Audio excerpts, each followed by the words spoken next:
Margaret Hale stood in the lawyer's office, dirt still under her nails from burying her husband 3 days ago, and learned that grief was a luxury she couldn't afford. The law was simple. A woman couldn't own land alone. She had 60 days to find a husband or lose the ranch that had cost her everything, including the man she'd loved. The stranger they brought her was Jonas Reed, a gunslinger with dead eyes and a reputation that made grown men cross the street. Their wedding wasn't a beginning, it was a sentence.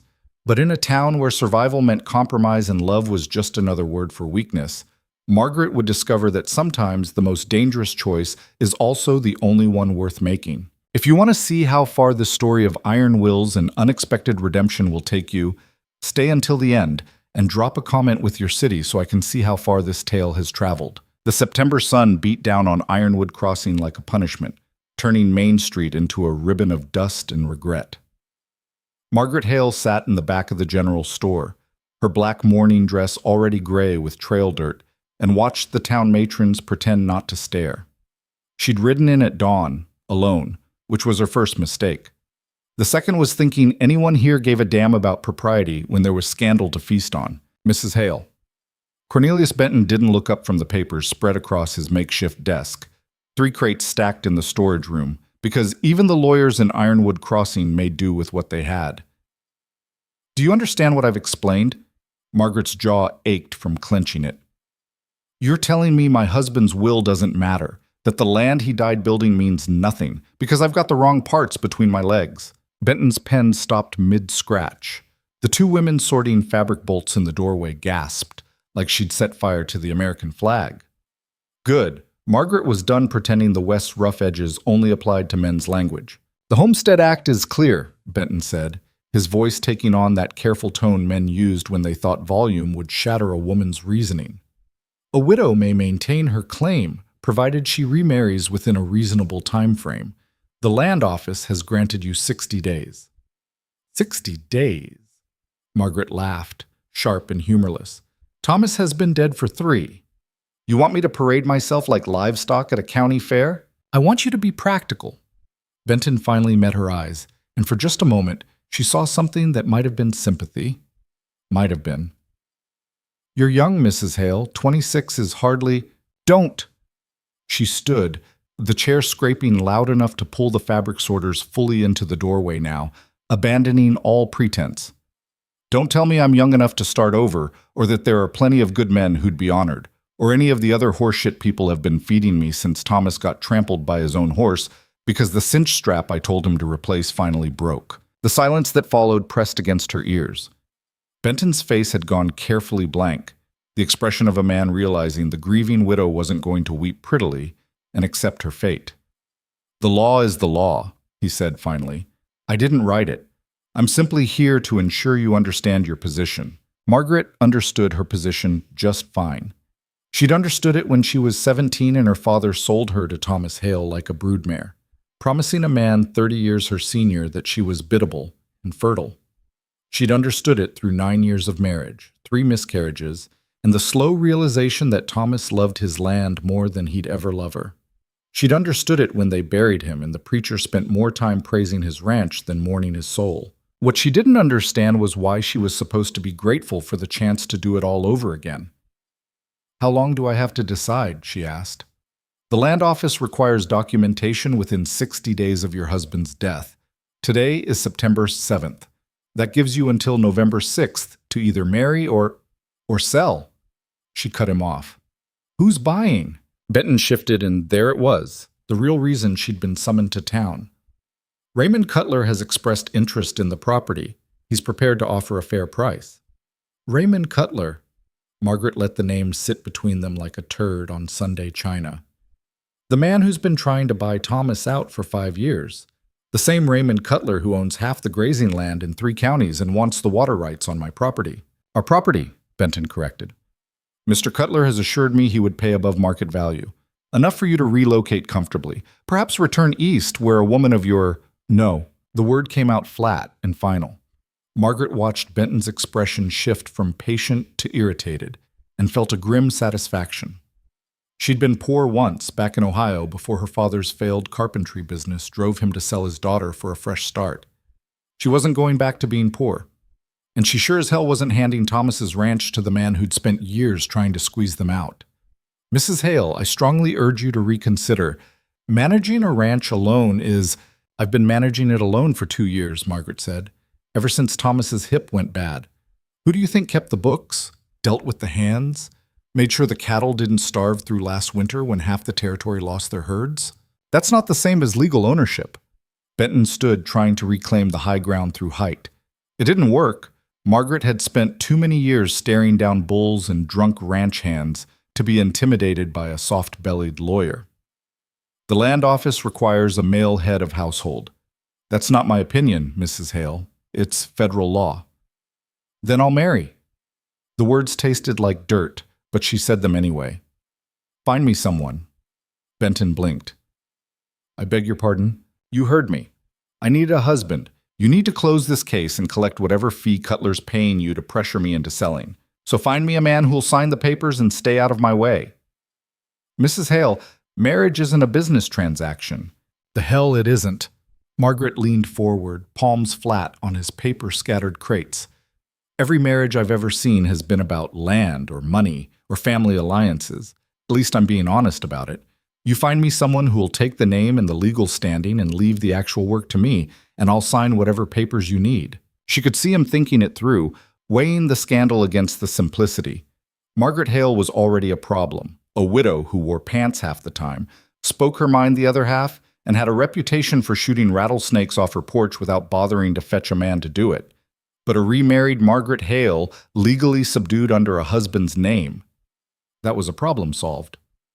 I may know someone, Benton said slowly, though I'm not certain you'll find him suitable. I don't need suitable. I need legal.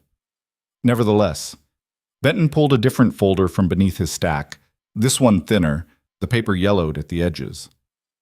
There's a man who came through town 6 months ago. Did some work for the territorial marshal, tracking down 3 men who'd robbed the stagecoach station. Brought them in alive, which showed more restraint than most bounty hunters manage. Margaret waited. There was always a but in these stories. His name is Jonas Reed. He's staying at the boarding house on 2nd Street, though staying might be generous. He hasn't taken a job in 2 months, just drinks coffee and watches the street. Sounds like half the drifters in the territory. He's not a drifter. Benton's voice carried a strange note. Not quite fear, not quite respect. He's waiting. For what? No one's been brave enough to ask. Margaret straightened, studying Benton's face. The lawyer was many things, greedy, self-important, willing to bend ethics if the price was right. But he wasn't a coward. If he was nervous about Jonas Reed, there was a reason. You said he showed restraint bringing those men in. That doesn't sound like someone to be afraid of. Restraint and mercy aren't the same thing, Mrs. Hale. Benton closed the folder. Reed's wanted in 3 states, though the charges are old enough that most marshals won't pursue them. He was part of a gang that hit banks and payroll trains during the war years, got out alive when the rest of his crew ended up decorating telegraph poles. A criminal. A survivor. Benton met her eyes. The same thing you're trying to be. It should have been an insult. Instead, it felt like the first honest thing anyone had said to her in 3 days. Where's this boarding house? Son. The woman who ran Miss Abernathy's boarding house looked like she'd been carved from dried leather and disappointment. She stood in the doorway blocking Margaret's entrance with the absolute certainty of someone who'd spent 50 years perfecting the art of judgment. We don't allow women visitors, Miss Abernathy announced. Respectable establishment.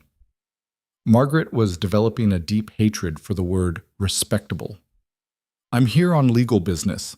Mr. Benton sent me to speak with Jonas Reed. Legal business. The old woman's eyes narrowed.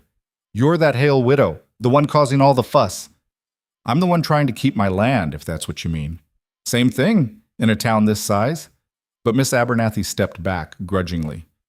Reed's in the back room, hasn't come out except for meals in 3 days. Don't know what he's doing in there and don't want to.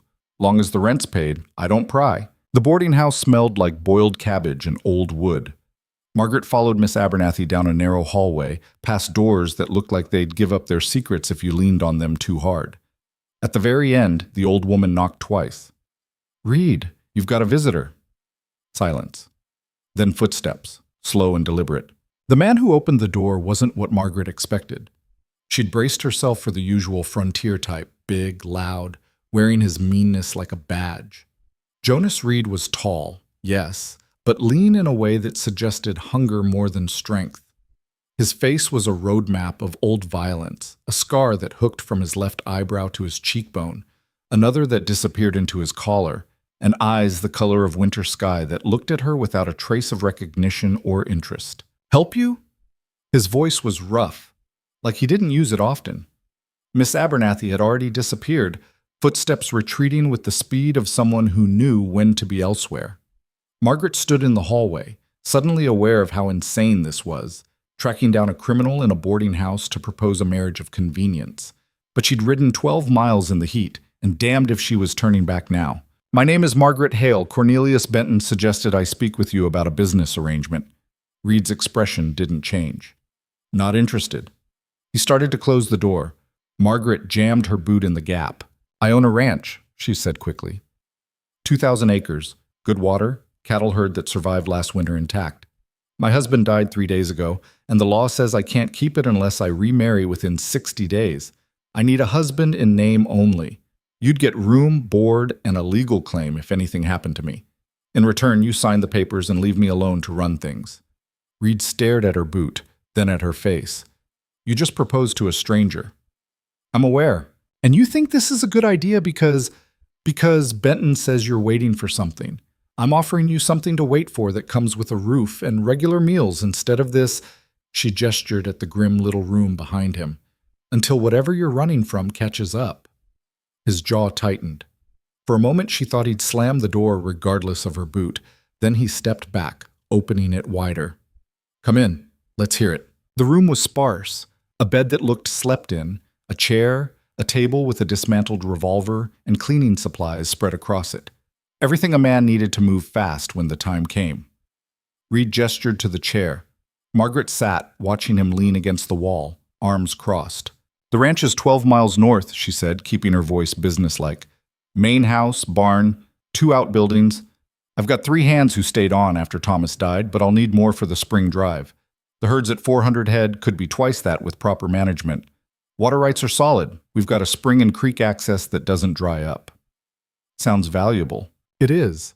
Which is why Raymond Cutler wants it, and why the land office is happy to use some territorial ordinance to take it from me if I don't marry.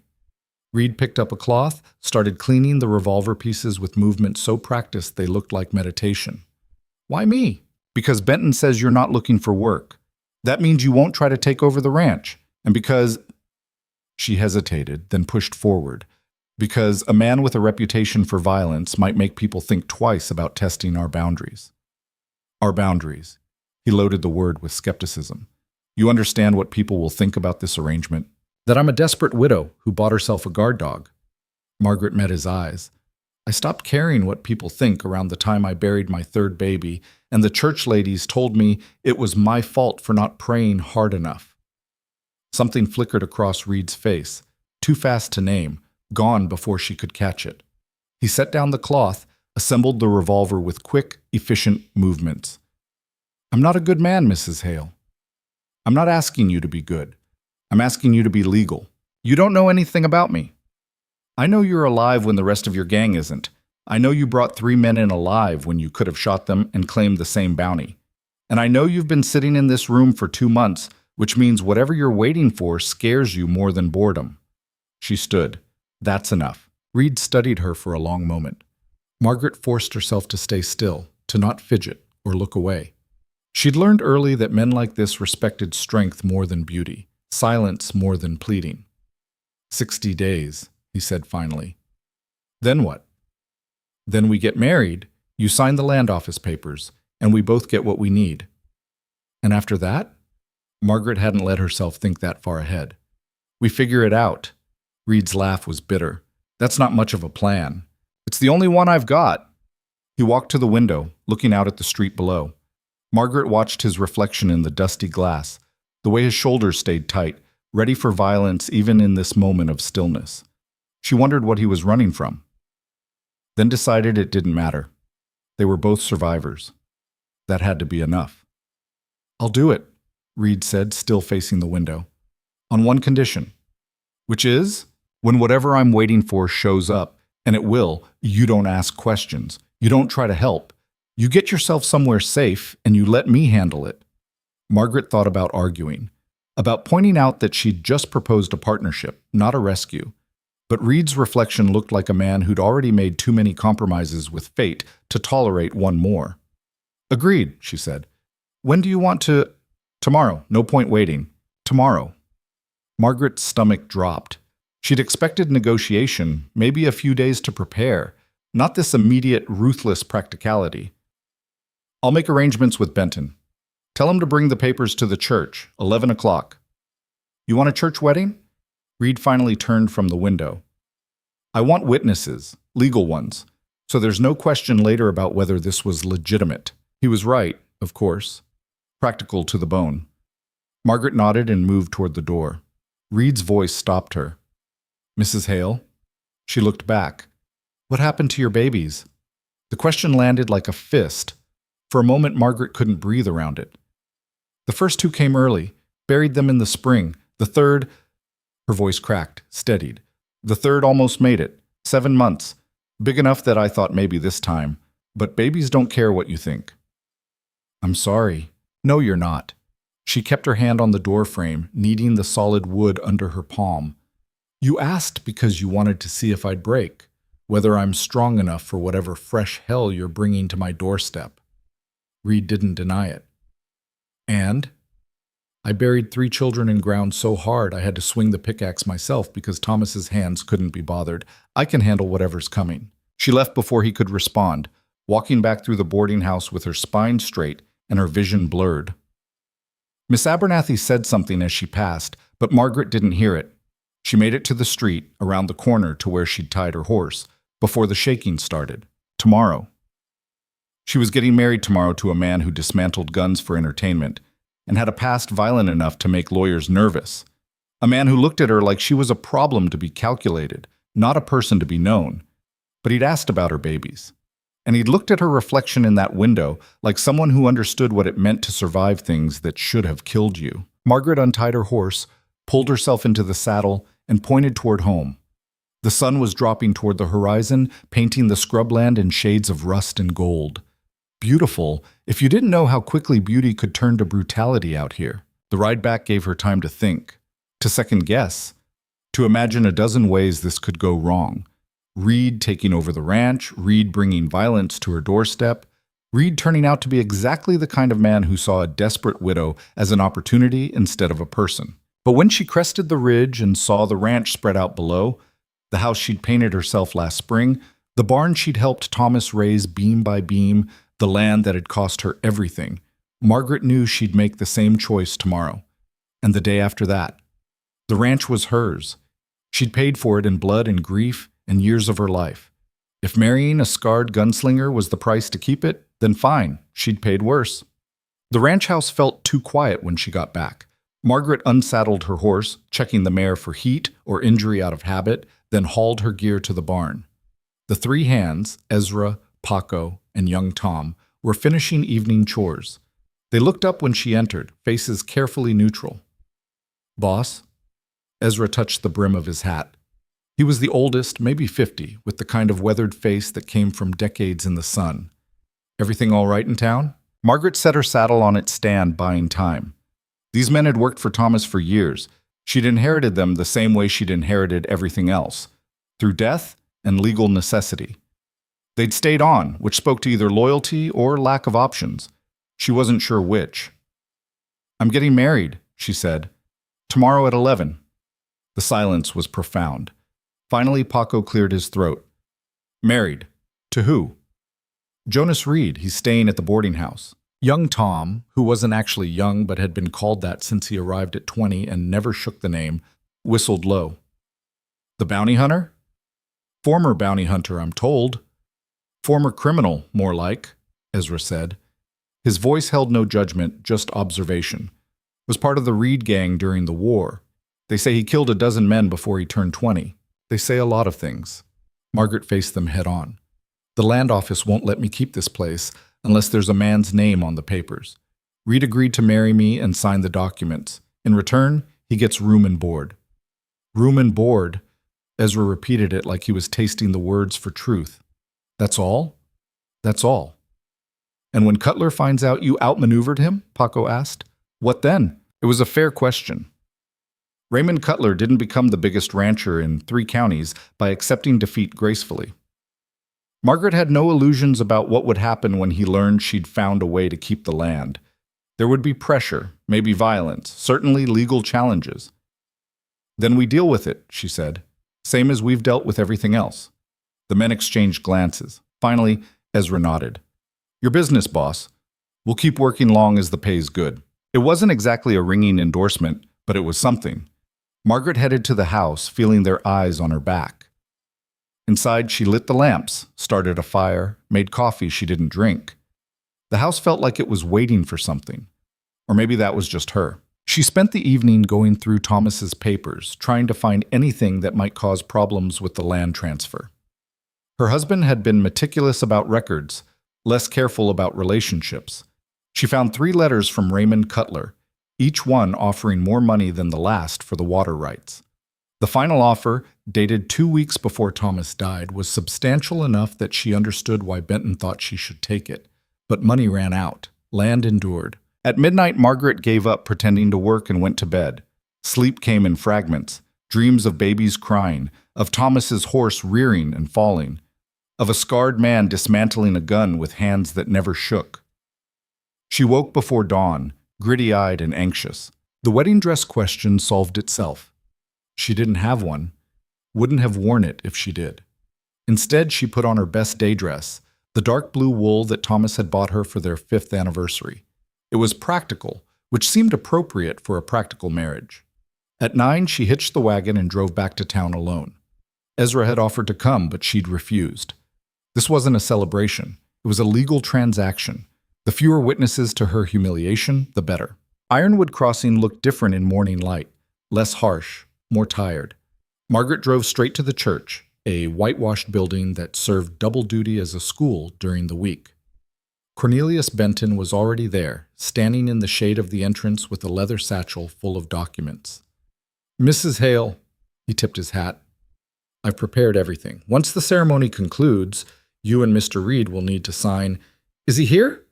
Benton blinked. Not yet, but there's still. Margaret pushed past him into the church. Empty pews, dusty light through cheap windows, and the particular smell of any building that sat unused 6 days a week. She walked to the front, stood before the simple altar, and waited. The minutes stretched. Margaret counted the knotholes in the floorboards, the cracks in the plaster walls, the number of times her heart kicked against her ribs like it was trying to escape.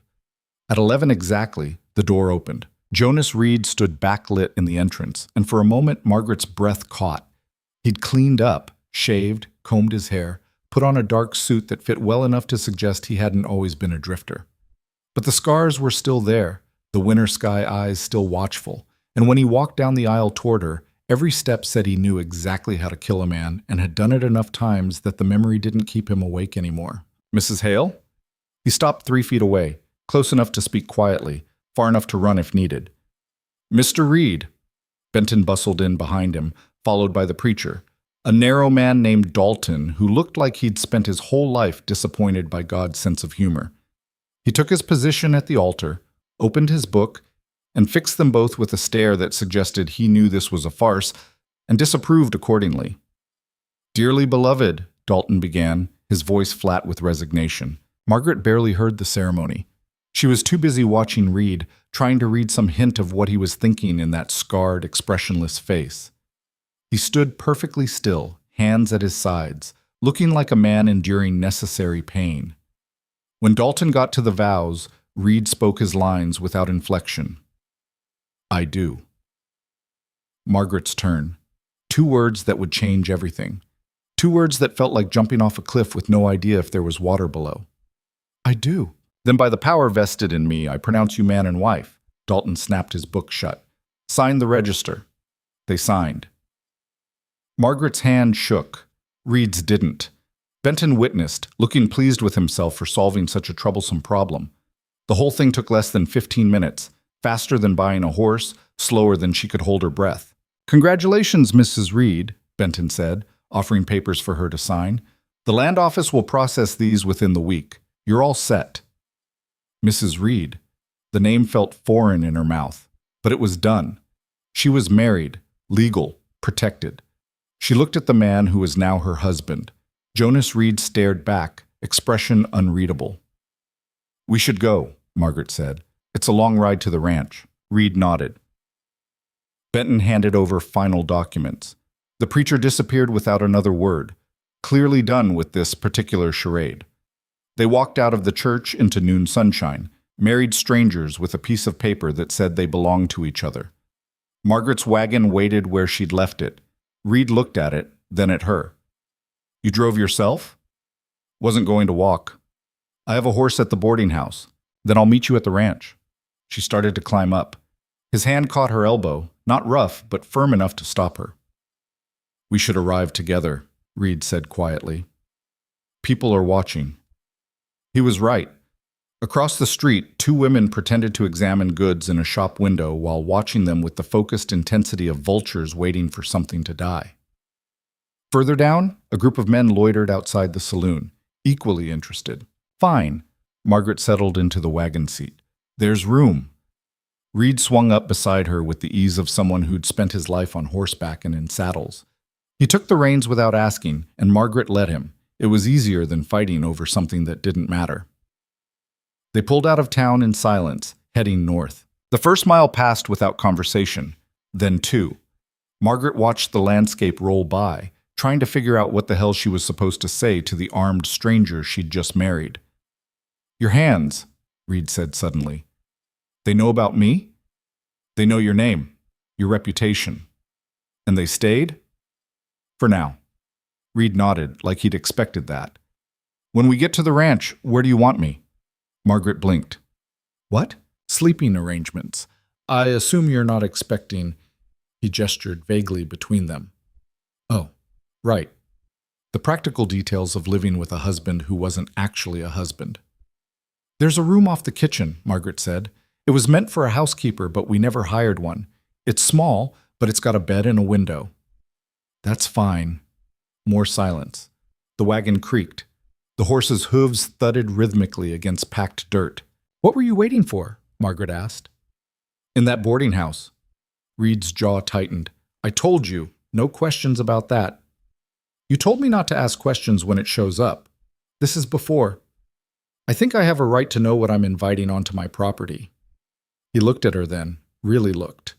And Margaret saw something in his eyes that made her think of cornered animals, dangerous ones. "Men I used to ride with," Reed said finally, "or men who want revenge for things we did.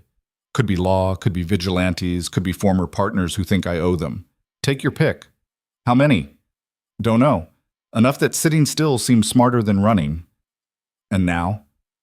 "Now I've got something to protect besides my own skin." He said it without warmth, just another calculation. That changes the math. Margaret should have been frightened, should have realized she'd married her way into someone else's war, but all she felt was a strange, bitter kinship. They were both fighting to keep something, him, his life, her land, both of them using the other as a shield. "When they come," she said, "don't get yourself killed protecting my ranch. It's not worth dying for." Reed's laugh was sharp and humorless. "Everything's worth dying for, Mrs. Reed. The question is whether it's worth killing for." He didn't say which category her ranch fell into. Margaret decided she didn't want to know. They arrived at the ranch an hour later. Ezra, Paco, and young Tom were waiting in the yard, trying to look busy and failing. Margaret climbed down from the wagon, suddenly aware of how this must look. Her arriving with a husband none of them had met, expecting them to accept this stranger's presence without question. "Boys," she said, "this is Jonas Reed, my husband." The word still felt wrong in her mouth. Reed nodded at the men, his face carefully neutral. Ezra stepped forward, offering a hand. "Welcome to the ranch." Reed shook it. "Appreciate that." "We run about 400 head," Ezra continued, falling into the familiar comfort of ranch talk. "Spring drives in 6 months. Could use more hands by then, but we're managing for now. Boss here keeps good books, knows cattle better than most men I've worked for." It was a test. See if Reed would bristle at being told his new wife was competent. Reed just nodded. Good to know. I'm not here to change what's working. What are you here for? Young Tom asked. The kid had never learned when to keep quiet. To make sure nobody takes it from her, Reed said flatly. The men absorbed that. Finally, Paco grinned. Well, hell, we could use some fresh intimidation around here. The tension broke. Margaret exhaled, realizing she'd been holding her breath. Reed followed her to the house, carrying nothing but a worn saddlebag.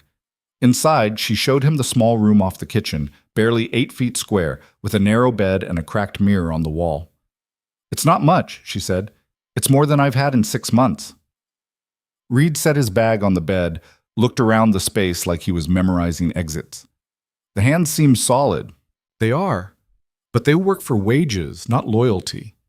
If things get bad, they'll leave, I know. He turned to face her. You planning to? Leave my own ranch? Margaret laughed. No. Even if staying gets you killed? Even then. Reed studied her for a long moment. You really don't know how to quit, do you? Same as you. Margaret met his eyes. We're both too stubborn to die. Stubbornness doesn't stop bullets, Mrs. Reed. No, she agreed, but it's kept me alive this long. She left him to unpack, walking back out to the barn where the hands were arguing about fence repairs. The ranch looked the same as it had this morning, same buildings, same land, same cattle grazing in the distance. But everything had shifted. She had a husband now, a name on the papers, legal protection, and a man with killer's eyes living 20 feet from her bedroom. Margaret grabbed a hammer and joined the fence argument, throwing herself into the familiar rhythm of ranch work. It was easier than thinking about what she'd just done, easier than wondering if Jonas Reed was her salvation or the mistake that would finally break her. The sun moved across the sky. The hands worked. Inside the house, Reed stayed in his room, making no sound, and somewhere beyond the horizon, whatever he was waiting for kept coming. Margaret swung the hammer, drove nails into wood, and told herself she'd made the right choice. She just wished she believed it. The first week passed in careful avoidance. Reed stayed mostly in his room or out by the barn, fixing things that didn't need fixing. Margaret threw herself into ranch work with the kind of intensity that made even Ezra tell her to slow down. They ate meals in silence, passed each other in hallways without speaking, and maintained the fiction that this was anything resembling normal. On the 8th day, the fence line on the eastern pasture went down. Margaret was in the barn going over feed inventory when Paco came running, his face tight with the kind of worry that meant money lost. Boss, we got a problem. 20 head got through the gap, maybe more. They're scattered into Cutler's grazing land. Margaret's stomach dropped. Cutler owned the property east of hers, and he'd been looking for an excuse to cause trouble since Thomas's death. Cattle wandering onto his land was exactly the kind of ammunition he'd use. How bad's the fence? 3 posts down, wire cut clean. Wasn't weather, wasn't age. Someone did this deliberate. Of course they did. Margaret grabbed her rifle from its peg, already mentally calculating losses. Get Ezra and young Tom. We need those cattle back before Cutler decides to claim them as his own. Already done. They're saddling up now. Margaret headed for the corral, Paco close behind. Reed emerged from the barn leading his horse, already saddled and ready. He'd heard everything. You're not going alone, he said. It wasn't a question. I've been handling fence breaks since before we met. Not fence breaks that were sabotaged. Reed swung into his saddle with easy grace. And not with Raymond Cutler waiting to see what you'll do about it. Margaret wanted to argue, but he was right. She mounted her horse, checking her rifle. The hands came out leading their own mounts, faces grim. Everyone knew what cut fence meant. They rode east in formation, spreading out to cover more ground. The gap in the fence was exactly where Paco said it would be. 3 posts cleanly severed at the base, wire snipped, and pulled back. Someone had spent time on this, made sure it looked deliberate. Fresh tracks, Ezra said, kneeling by the nearest post. 2 riders, maybe 3, came in before dawn, did their work, and cleared out. Cutler's men? Young Tom asked. Or someone who wants us to think it's Cutler's men, Reed said quietly. He dismounted, studying the cut wire with the kind of attention most people reserved for love letters. Wires been pulled back neat, posts cut at an angle. Whoever did this knew what they were doing. Margaret stared at the damage, feeling anger build hot and tight in her chest. The cattle? East? Paco pointed. I can see dust about a mile out. They haven't gone far. They rode hard across the boundary into Cutler's land. Margaret had been here before. Negotiations over water rights, arguments about strays. The grass was good, the terrain rolling hills that made it easy for cattle to disappear into folds and gullies. They found the first group of cattle grazing peacefully in a hollow, completely unconcerned about property lines. "Start pushing them back," Margaret ordered. "Gentle. I don't want them scattered worse." The hands moved into position, years of experience making the work smooth. Reed stayed close to Margaret, his hand never far from the revolver at his hip. She wanted to tell him to relax. The Cutler wasn't stupid enough to start shooting over strays. But the way Reed sat his horse, alert, watchful, made her think he'd seen enough of human stupidity not to count on it. They were halfway back to the fence line, cattle bunched and moving, when the riders appeared on the ridge. 6 men, well armed, sitting their horses like they owned the territory. At the front was Raymond Cutler himself, 50 years old, prosperous gut, and eyes like a snake watching a mouse hole. He raised one hand in a mockery of friendly greeting. "Margaret Hale, heard you got yourself married." Margaret reined in, the cattle milling behind her. "It's Margaret Reed now, and these are my cattle on your land because someone cut my fence." "That's so." Cutler walked his horse closer, flanked by his men. "Funny thing about that fence, my foreman says he saw some of your cattle on this side yesterday too. Starting to think maybe your herd's got a wandering problem." "Your foreman's a liar." Cutler's smile didn't reach his eyes. "That's harsh talk for a woman who needs my cooperation to run her little operation." "I don't need anything from you except for you to stay on your side of the property line." "Property line." Cutler looked past her to where Reed sat his horse, silent and still. "And who's this?" "The new husband I've been hearing about." Reed didn't answer, didn't move. Just watched Cutler with the kind of flat attention that made Margaret think of rattlesnakes before they struck. "Jonas Reed," Cutler continued, his voice taking on a poisonous friendliness, "used to run with the Reed gang. Robbed banks, killed lawmen. Quite a catch, Margaret. Your poor dead husband would be so proud." "My husband's name is on the land deed," Margaret said. "That's all that matters to the law. The law is flexible out here, especially when it comes to known criminals." Cutler shifted in his saddle. "See, I've been doing some checking. Jonas Reed's got warrants in Kansas and Missouri. Murder, robbery, the usual. Most marshals don't bother with old paper, but I know a federal man who might be interested, especially if someone provides evidence that Reed's been causing trouble." The threat hung in the air like gun smoke. Margaret felt her hands tighten on the reins. "I haven't caused any trouble," Reed said. His voice was quiet, but it carried. Yet. Cutler repeated the word like he was savoring it. "That's the key word, isn't it? But fences get cut, cattle wander, accidents happen, and when they do, I'll make sure everyone knows exactly who to blame." "Is there a point to this conversation?" Margaret asked. "Or are you just practicing your threats?" Cutler's expression hardened. "The point, Mrs. Reed, is that you're sitting on land I've wanted for 5 years. Your husband, your real husband, was smart enough to consider my offers. But now he's dead, and you've brought in some 2-bit outlaw to play at being a rancher. That's not going to end well." "Then I guess we'll see how it ends." "I guess we will." Cutler turned his horse. "Get your cattle off my land, and fix your fence. Next time they wander over here, I'll consider them mine by right of trespass." He rode off, his men following. Margaret waited until they were out of rifle range before letting out the breath she'd been holding. "Well," Ezra said, "that went about as well as expected." "He's going to push," Paco added. "Cut more fence, maybe run off some cattle at night, make it expensive to keep operating." Margaret knew they were right. Cutler was too smart to do anything overtly illegal.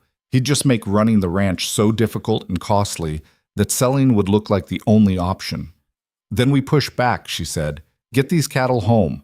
I want that fence repaired today, and I want someone watching the eastern boundary every night."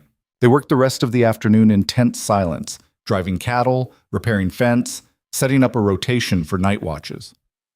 By the time the sun started dropping toward the horizon, Margaret's back ached and her hands were raw from handling wire. She headed to the house, wanting nothing more than to collapse into bed. Reed was in the kitchen, making coffee. He'd stripped off his shirt to wash at the pump, and Margaret caught a glimpse of more scars. Bullet wounds, knife marks, the kind of damage that told a story of violence survived. He pulled the shirt back on when he noticed her, his face unreadable. "Coffee?" he offered. "Please." He poured 2 cups, set one in front of her. They stood on opposite sides of the table, drinking in silence. Finally, Margaret couldn't stand it anymore. "Thank you for backing me up with Cutler." Reed shrugged. "That's why you married me." "Still, you didn't have to." "Yes, I did." He set his cup down. "You need to understand something, Mrs. Reed. Cutler's going to come at you hard now. He saw us together, saw that you've got someone backing you. That makes you harder to intimidate, which means he'll escalate." "I can handle Cutler." "Can you handle what he'll do when intimidation doesn't work?" Reed's eyes were hard. "Men like that don't quit. They just get meaner." Margaret thought about the cut fence, the veiled threats, the way Cutler's men had positioned themselves on that ridge, like they were measuring distances, calculating odds. "What do you think he'll do?" "Whatever he has to. He wants this land and he's got the money and connections to take it." Reed paused. "Unless you're willing to do what he won't expect." "Which is?" "Fight dirty." Margaret studied him, trying to read the scarred face for hints of what he meant. "I'm not killing anyone over fence line disputes." "Didn't say you should, but there's a lot of ground between playing nice and murder." Reed refilled his coffee. "Cutler thinks you're weak because you're a woman and desperate because you're a widow. He thinks I'm just muscle you hired to look tough. We can use that." "Use it how?" "By being smarter than he expects. By hitting back in ways he doesn't see coming." Reed looked at her directly. "You know this land better than anyone. You know the water sources, the grazing patterns, the weak points in his operation. Use that knowledge." It was the most Reed had said since their wedding. Margaret felt something shift between them. Not trust exactly, but maybe the beginning of it. A recognition that they were actually in this together, not just legally bound strangers. "The spring," she said slowly, "the one that feeds into the creek. It starts on my land before it crosses into Cutler's property. If something were to redirect that flow, he'd lose water access to his eastern pasture," Reed finished. "Have to drive his cattle further, spend more time and money. It would be petty. It would be strategic." Reed almost smiled. "And it would show him you're not rolling over." Margaret thought about it. About Thomas, who'd always preached playing by the rules and being the better person. It had gotten him exactly nowhere. Meanwhile, Cutler had built an empire by bending laws and breaking people. "All right," she said, "we'll redirect the spring, but quietly. I don't want it traced back to us." "It won't be." Reed drained his coffee. "I'll take care of it tonight." "We'll take care of it," Margaret corrected. "This is my ranch. I don't delegate the dirty work." Something flickered across Reed's face. Surprise. Maybe respect. "Fair enough. We leave at midnight." He walked out, leaving Margaret alone with her coffee and the realization that she'd just agreed to sabotage a neighbor's water supply. Her mother would be horrified. The church ladies would call it proof of her moral decay. Thomas would have lectured her about righteousness and doing things the right way. But Thomas was dead, and Margaret was done pretending the world rewarded virtue. If Cutler wanted a war of attrition, she'd give him one. At midnight, she met Reed by the barn. He'd brought tools, a shovel, a pickaxe, rope. They rode out under a half moon, following the creek upstream to where it originated. The spring was exactly where Margaret remembered. A clear pool fed by underground water, overflow spilling into the creek that eventually crossed into Cutler's land. "We dig a channel here," Reed said, pointing. "Redirect the overflow north instead of east.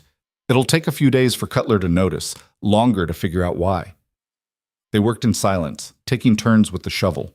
The ground was hard, stubborn. Margaret's hands blistered, but she kept going, driven by spite and determination in equal measure. By the time the sky started lightening, they'd carved a new channel deep enough to catch most of the overflow. Reed kicked the last barrier of earth away, and water began flowing north instead of east. Margaret watched it go, feeling a vicious satisfaction. "It's done," Reed said, wiping dirt from his hands. "We should get back before anyone sees us." They rode home as the sun broke over the horizon, exhausted and covered in mud. Ezra was starting morning chores when they arrived. He took one look at them and shook his head. "Don't want to know," he said. "Good," Margaret replied. "Because I'm not telling." She unsaddled her horse, fed and watered her, then stumbled to the house. Reed was already in his room, door closed. Margaret made it to her own bed and collapsed, still wearing her muddy clothes. She slept until noon, woke feeling like she'd been trampled, and forced herself up to face the day's work. The hands were out checking fence lines. Reed was nowhere to be seen. Margaret made coffee, tried to remember if she'd eaten anything in the last 24 hours, and was contemplating actual food when someone knocked on the door. It was a stranger, young, maybe 25, with the kind of face that hadn't quite decided what kind of man it belonged to. He held his hat in his hands, nervous. "Mrs. Reed?" "Yes?" "My name's Daniel Cooper. I work for Raymond Cutler." He said it like an apology. "Mr. Cutler sent me with a message." Margaret's hand drifted toward the rifle by the door. "I'm listening. He wants to meet. Just the two of you. No hands. No weapons. Says he's got a proposition that might solve both your problems." "I'm not interested in Cutler's propositions." "Ma'am, with respect," Cooper shifted his weight uncomfortably. "Mr. Cutler's not the kind of man who takes no for an answer. Meeting him peacefully is better than the alternative." "Is that a threat?" "It's advice. From someone who's seen what happens when people refuse Mr. Cutler's invitations." Cooper met her eyes, and Margaret saw genuine worry there. "Please, ma'am. Just hear him out." Margaret considered it. Meeting Cutler alone was stupid and possibly suicidal, but refusing might escalate things faster than she was ready for. And there was a chance, small but real, that Cutler was looking for a way out of this conflict that didn't involve more sabotage and threats. "Where and when?" "Old Miners' Camp, 2 miles west of your property line. Tomorrow at noon." "Fine. Tell Cutler I'll be there." Cooper nodded, relieved, and left. Margaret watched him ride away, then went to find Reed. He was in the barn cleaning tack with the methodical precision of someone who found meditation in maintenance. "Cutler wants a meeting," she said without preamble. "Tomorrow, noon, Old Miners' Camp." Reed looked up. "You're not going." "I am." "It's a trap." "Maybe, but it might also be a genuine attempt at negotiation." Margaret leaned against the stall door. "Either way, I need to know what he's planning." "Then let me go instead." "He asked for me specifically. No hands, no weapons." Reed's laugh was bitter. "And you believe he'll follow those rules?" "No, but I'm going anyway." Margaret crossed her arms. "You can come. Stay out of sight. Watch my back, but I'm meeting him." They stared at each other, neither willing to back down. Finally, Reed nodded. "I'll be there. But if shooting starts, you get down and stay down. Understand?" "Only if you do the same." "I'm expendable." "You're not." Margaret wanted to argue that point, but Reed had already turned back to his work, making it clear the conversation was over. She left him to it, heading back to the house with her mind churning through scenarios and outcomes. The next day arrived too fast. Margaret dressed carefully, practical riding clothes, nothing that would restrict movement. She checked her rifle twice, loaded her revolver 3 times, and tried not to think about all the ways this could go wrong. Reed was waiting by the horses, his face set in grim lines. "I'll follow a 1/4 mile back. If you're not out of there in 20 minutes, I'm coming in." 30? 25. Margaret nodded. They rode out together, splitting up when they got close to the camp. Margaret continued alone, her heart beating too fast and her hands steady on the reins. The Old Miners' Camp was exactly what the name suggested. Abandoned shacks, rusted equipment, the bones of a failed dream. Cutler was already there, sitting his horse in the center of the clearing. Alone, as promised. Though Margaret would bet money his men were positioned in the surrounding rocks. "Mrs. Reed," Cutler greeted her. "Glad you could make it." "You said you had a proposition." "Direct." "I like that." Cutler dismounted, and after a moment Margaret did the same. They faced each other across 10 feet of dusty ground. "Here's the situation. You've got land I want. I've got resources you need. We can keep fighting, or we can find a solution that works for both of us." "I'm not selling." "I'm not asking you to, not directly." Cutler pulled a folded paper from his jacket. "I'm offering a partnership. You keep the land, keep the title. I provide capital for expansion, cover your operational costs, take a percentage of profits. 60-40 split in your favor." Margaret stared at him. You want to buy into my ranch. I want to invest in a profitable operation. You're a smart woman, Margaret. You know you can't keep this place running on stubbornness alone. Winter's coming, and you'll need money for feed, for supplies, for wages. I can provide that. And in return, access to your water rights, use of certain grazing land during dry months, standard partnership terms. Cutler smiled. It's a good deal, better than you'll get from anyone else. Margaret's mind raced. It was a good deal, objectively, better than she'd expected, which meant there was a catch. What happens if I can't pay you back? Then the partnership converts to full ownership, standard foreclosure clause. Cutler said it casually, like he was discussing the weather. But that won't happen. I've seen your books, Margaret. You're a better rancher than Thomas ever was. With my capital behind you, you'll turn a real profit. There it was. The trap disguised as opportunity. Cutler would loan her money, wait for one bad season or market downturn, then use the foreclosure clause to take everything. And she'd have signed papers giving him legal right to do it. I'll think about it, Margaret said. Don't think too long. This offer expires in 2 weeks. Cutler mounted his horse. And Margaret? That fence break yesterday. My foreman tells me he saw Jonas Reed near your eastern boundary around dawn. Muddy boots. Looked like he'd been digging. You might want to keep your husband away from property lines. People might get the wrong idea. He rode off before Margaret could respond. She stood in the empty camp, fury and fear churning in her stomach. Cutler knew about the spring, or suspected. Either way, he was letting her know he was watching, waiting for her to make a mistake he could use. Reed appeared from the rocks where he'd been hiding. Heard everything. He's baiting you. I know. And the partnership offers garbage. He'll bleed you dry, then foreclose the first time you can't make a payment. I know that too. Margaret mounted her horse. But he's given us 2 weeks before he escalates again. That's something. They rode back to the ranch in silence. Margaret's mind was already working through alternatives, looking for leverage she could use against Cutler. Reed stayed close, watchful, and when they got home, he disappeared into his room without a word. That night, Margaret couldn't sleep. She lay in bed, staring at the ceiling, listening to the house settle around her. Somewhere in the distance, coyotes called to each other. Closer, one of the horses whinnied softly. She got up, pulled on a robe, and padded barefoot to the kitchen. Reed was already there, sitting at the table in the dark, a glass of whiskey in front of him. Couldn't sleep either? Margaret asked. Never do. She poured herself a glass, sat across from him. The whiskey burned going down, but it was a good burn, clarifying instead of numbing. How long have they been hunting you? She asked quietly.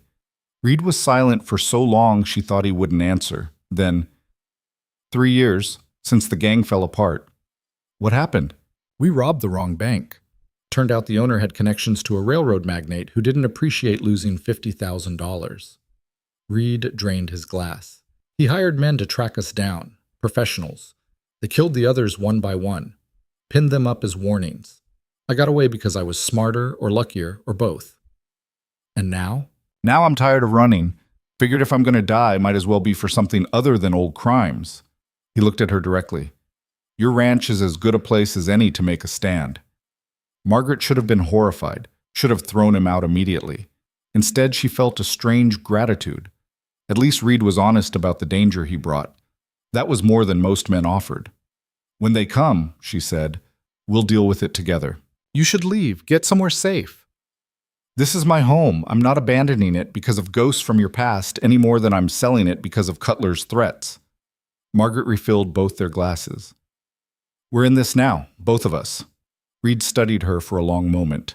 Then he raised his glass in a mockery of a toast. To stubbornness, then. To survival, Margaret corrected. They drank to that, and for the first time since their wedding, the silence between them felt less like avoidance and more like understanding. The 2 weeks passed like water through cupped hands, too fast and impossible to hold. Margaret threw herself into preparations she couldn't name, stockpiling supplies and reinforcing the ranch's defenses in ways that made Ezra ask questions she wouldn't answer. Reed spent his days writing the property lines, his nights cleaning weapons with an intensity that spoke of men who knew violence was coming and refused to be unprepared when it arrived. On the 13th day, a rider came at dawn. Margaret was in the barn when she heard the horse. She grabbed her rifle by instinct, stepping out into the yard as a man she'd never seen before dismounted. He was young, maybe 30, with the kind of lean build that came from hard travel and harder living. His eyes swept the ranch with professional assessment before settling on her. Margaret Reed? Depends on who's asking. Name's Frank Holloway. I work for the Territorial Marshal's office. He pulled a badge from his vest pocket, held it up long enough for her to verify it was real. I'm looking for Jonas Reed. Margaret's stomach went cold. What for? Outstanding warrants, murder, robbery, association with known criminals. Holloway said it matter-of-factly, like he was reading a grocery list. Marshall wants him brought in for questioning. Those warrants are years old. Law doesn't expire, ma'am. Is Reed here or not? Reed's voice came from behind her, flat and unsurprised. I'm here. Margaret turned. Reed stood in the barn doorway, no weapons visible but his hand resting easy near his belt. Holloway's posture shifted subtly, the way a man's did when he recognized real danger. Jonas Reed, I'm authorized to bring you in to answer for crimes committed in Kansas and Missouri between 1868 and 1871. You can come peaceful, or we can do this the hard way. How much is Cutler paying you? Reed asked. Holloway's jaw tightened. This is legitimate law enforcement, not some personal vendetta. Then why'd you wait until exactly 2 weeks after Cutler made his offer to show up? Margaret stepped forward, rifle held loose but ready. Seems like convenient timing. Ma'am, I'd advise you to stay out of this. Interfering with a federal officer is a crime. So is trespassing. This is private property, and you don't have a warrant for entry. Margaret had no idea if that was true, but she said it with enough conviction that Holloway hesitated. You want Reed? You go through proper channels. File your papers with the local marshal. Present your evidence to a judge. Until then, get off my land. Holloway looked between them, calculating odds. Finally, he nodded slowly. I'll be back with proper documentation. But Reed, if you run, that's evidence of guilt. Stay put, cooperate with the process, and maybe this ends without bloodshed. He mounted his horse, paused. And Mrs. Reed, whatever arrangement you've got with this man, it's not worth dying for. Think about that before you dig in any deeper. He rode off. Margaret waited until he was out of sight before turning to Reed. He'll be back. I know. With more men. Maybe territorial marshals. Maybe just Cutler's hired guns wearing badges. Margaret lowered her rifle. Either way, you can't be here when they come. I'm not running. I'm not suggesting you run.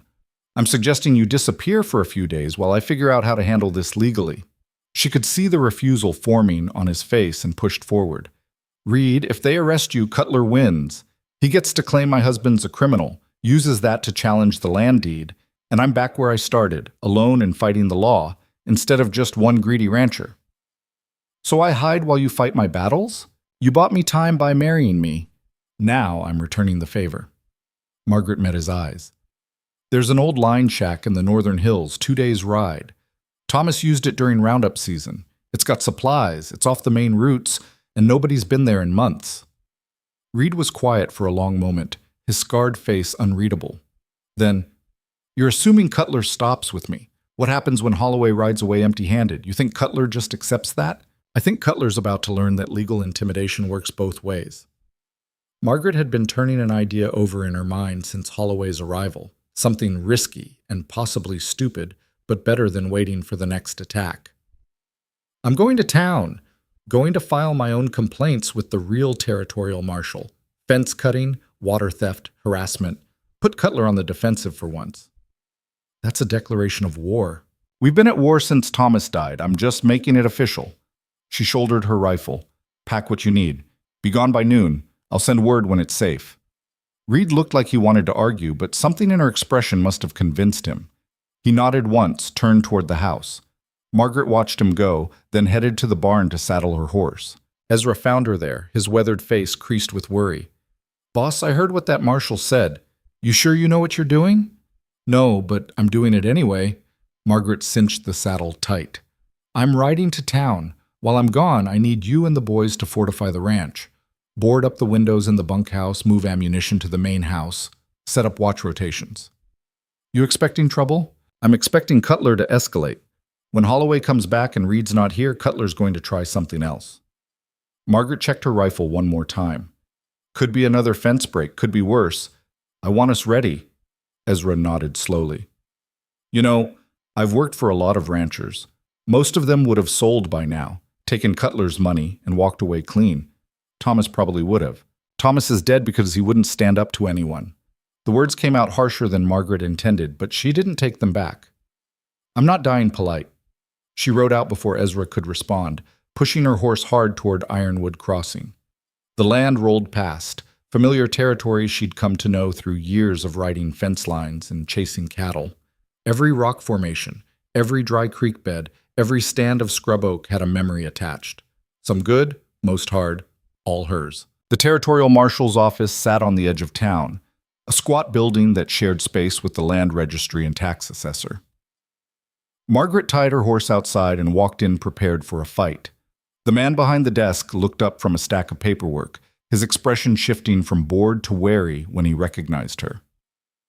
Marshal Wade Turner was 60 if he was a day, with the kind of face that had seen too much human nature to be surprised by any of it. Mrs. Reed, wasn't expecting you. I'm here to file formal complaints against Raymond Cutler and his operation. Margaret pulled the chair closer to his desk without being invited. Fence cutting, water diversion, intimidation, and harassment, plus whatever law covers sending federal marshals after people for personal vendettas. Turner leaned back, studying her. That's a serious accusation. It's a serious situation. Cutler wants my land. I won't sell. So he's using every dirty trick he can think of to force my hand. Margaret kept her voice level, factual. You want evidence? I've got cut fence posts, witness statements from my hands about the harassment, and documented proof that a federal marshal showed up at my ranch exactly 2 weeks after Cutler made a business offer. I refused. Frank Holloway came to your place? This morning, looking for my husband on warrants that are 10 years old and haven't been actively pursued in 5 states. You telling me that's coincidence? Turner's silence was answer enough. He pulled out a fresh sheet of paper, dipped his pen in ink. Tell me about the fence cutting. Margaret laid out everything. Dates, times, damage estimates. Turner wrote it all down with the methodical patience of a man who'd spent his life documenting other people's conflicts. When she finished, he set down his pen and looked at her directly. Mrs. Reed, I'm going to be straight with you. I can file these complaints, start an investigation, maybe even bring Cutler in for questioning. But the man's got connections that go all the way to the territorial governor. He's got lawyers, he's got money, and he's got the kind of political pull that makes prosecution difficult. So you're saying I'm wasting my time? I'm saying the law moves slow, and Cutler knows how to work within it. Turner tapped the papers. But I'll tell you what I can do. I can make noise, file the official complaints, send notices that an investigation is ongoing. That puts pressure on Cutler to be careful, at least publicly, and it creates a paper trail if things escalate. When things escalate, Margaret corrected. When, Turner agreed. But there's something else you should know. Cutler's been making his own complaints. Says your husband's been threatening his men, that you've been sabotaging his water sources, that Reed's presence violates the terms of your land grant because he's a known criminal. Margaret's hands clenched. That's garbage. Maybe, but it's official garbage now, which means I have to investigate both sides. Turner folded his hands. Look, I know Cutler's a bastard. Everyone knows it. But he's a rich, connected bastard with lawyers and friends in high places. You're a widow with a notorious outlaw for a husband and a reputation for being difficult. When this goes to court, and it will, you're going to be fighting uphill. Then I'll fight uphill. Margaret stood. File the complaints. Start your investigation. And when Cutler sends more hired guns pretending to be lawmen, you remember that I came to you first trying to do this legal. She walked out before Turner could respond, anger hot and tight in her chest. The sun had climbed higher, turning Main Street into a bright corridor of dust and judgment. Margaret could feel eyes on her as she walked to her horse, the town watching, waiting to see if she'd break. She was untying the reins when Cornelius Benton appeared beside her, his lawyer's face arranged in careful neutrality. Mrs. Reed, I heard you were in town. Word travels fast. It does when you're making enemies of powerful men. Benton glanced around, lowered his voice. Can we speak privately? Margaret followed him to his office, that same back room of the general store where this had all started. Benton closed the door, gestured to a chair. This time Margaret stayed standing. I'll make this quick, Benton said. Cutler knows you filed complaints, He's not happy. I don't care if he's happy. You should, because he's prepared to make a counteroffer. Benton pulled out a document. He'll drop all legal action, cease the harassment, and leave you alone. In exchange, you grant him permanent water rights to your eastern creek and grazing access during drought years. Margaret laughed, sharp and bitter. He cuts my fence, diverts my water, sends fake marshals to arrest my husband, and now he wants me to give him legal access to the resources he's been stealing? That's his offer. It's better than the alternative. Which is?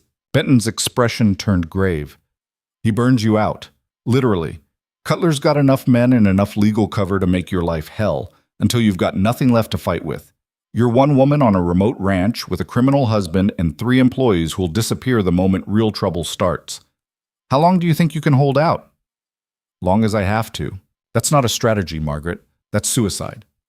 Benton set the document on his desk. I'm telling you this as someone who's watched Cutler destroy better-positioned people than you. Take the deal.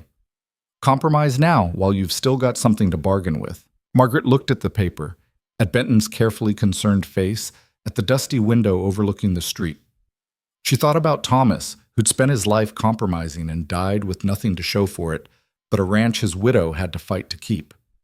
Thought about the 3 babies buried in hard ground because life on the frontier didn't care about hope or prayers or playing by the rules. Tell Cutler he can take his offer and shove it somewhere the sun doesn't reach, she said. I'm not giving him anything. She left Benton's sputtering protests and walked back into the street. The ride home felt longer than it should have. Every mile weighted with the knowledge that she'd just escalated a conflict that could only end in violence or capitulation. Reed was gone when she got back to the ranch, the line shack empty of his few possessions. Good. At least one of them had the sense to get clear of the coming storm. Margaret found Ezra supervising as Paco and young Tom reinforced the bunkhouse windows. How'd it go in town? Ezra asked. About as well as expected. Marshall's filing paperwork, Cutler's making counteroffers, and Benton thinks I'm committing suicide. Margaret surveyed their work. This won't stop a determined assault, but it'll slow them down. You really think Cutler's going to come at us directly? I think we've pushed him into a corner. Men like that don't retreat. Margaret checked her rifle, found it reassuringly solid in her hands. Double the night watch. Nobody rides alone. And if anyone you don't recognize approaches the property, shoot first and apologize later. That night, Margaret sat in the dark kitchen with her rifle across her lap and tried not to think about all the ways this could end badly. She must have dozed because she woke to the sound of horses outside, multiple riders, moving fast. She was at the window before full consciousness returned, rifle up. In the moonlight, she counted 6 men, maybe 7. They weren't bothering with stealth, which meant they weren't worried about resistance. Margaret's heart kicked hard against her ribs. The front door crashed open. Margaret fired once, heard a man curse and fall. Then they were inside, moving through the house with brutal efficiency. She fell back toward the kitchen, fired again. Someone grabbed her from behind and she drove her elbow back hard, felt it connect with flesh. The grip loosened. She spun, brought the rifle butt up into a face. Bone crunched. Then something hit her head and the world tilted sideways. Margaret went down hard, tasted blood. Hands dragged her upright. Through swimming vision, she saw Raymond Cutler standing in her kitchen, calm as a man visiting a neighbor. "Where's Reed?" he asked.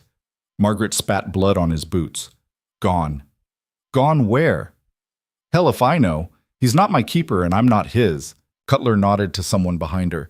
Pain exploded across her shoulders. They'd hit her with something. Rifle butt, maybe. Margaret's knees buckled, but the hands holding her kept her upright. "Let's try this again," Cutler said, his voice pleasant. "Where's your husband?" "I told you, gone." Margaret's vision cleared enough to see 2 of Cutler's men holding Ezra at gunpoint. Paco was unconscious on the floor. She couldn't see young Tom. "You came here to find Reed. You wasted your time."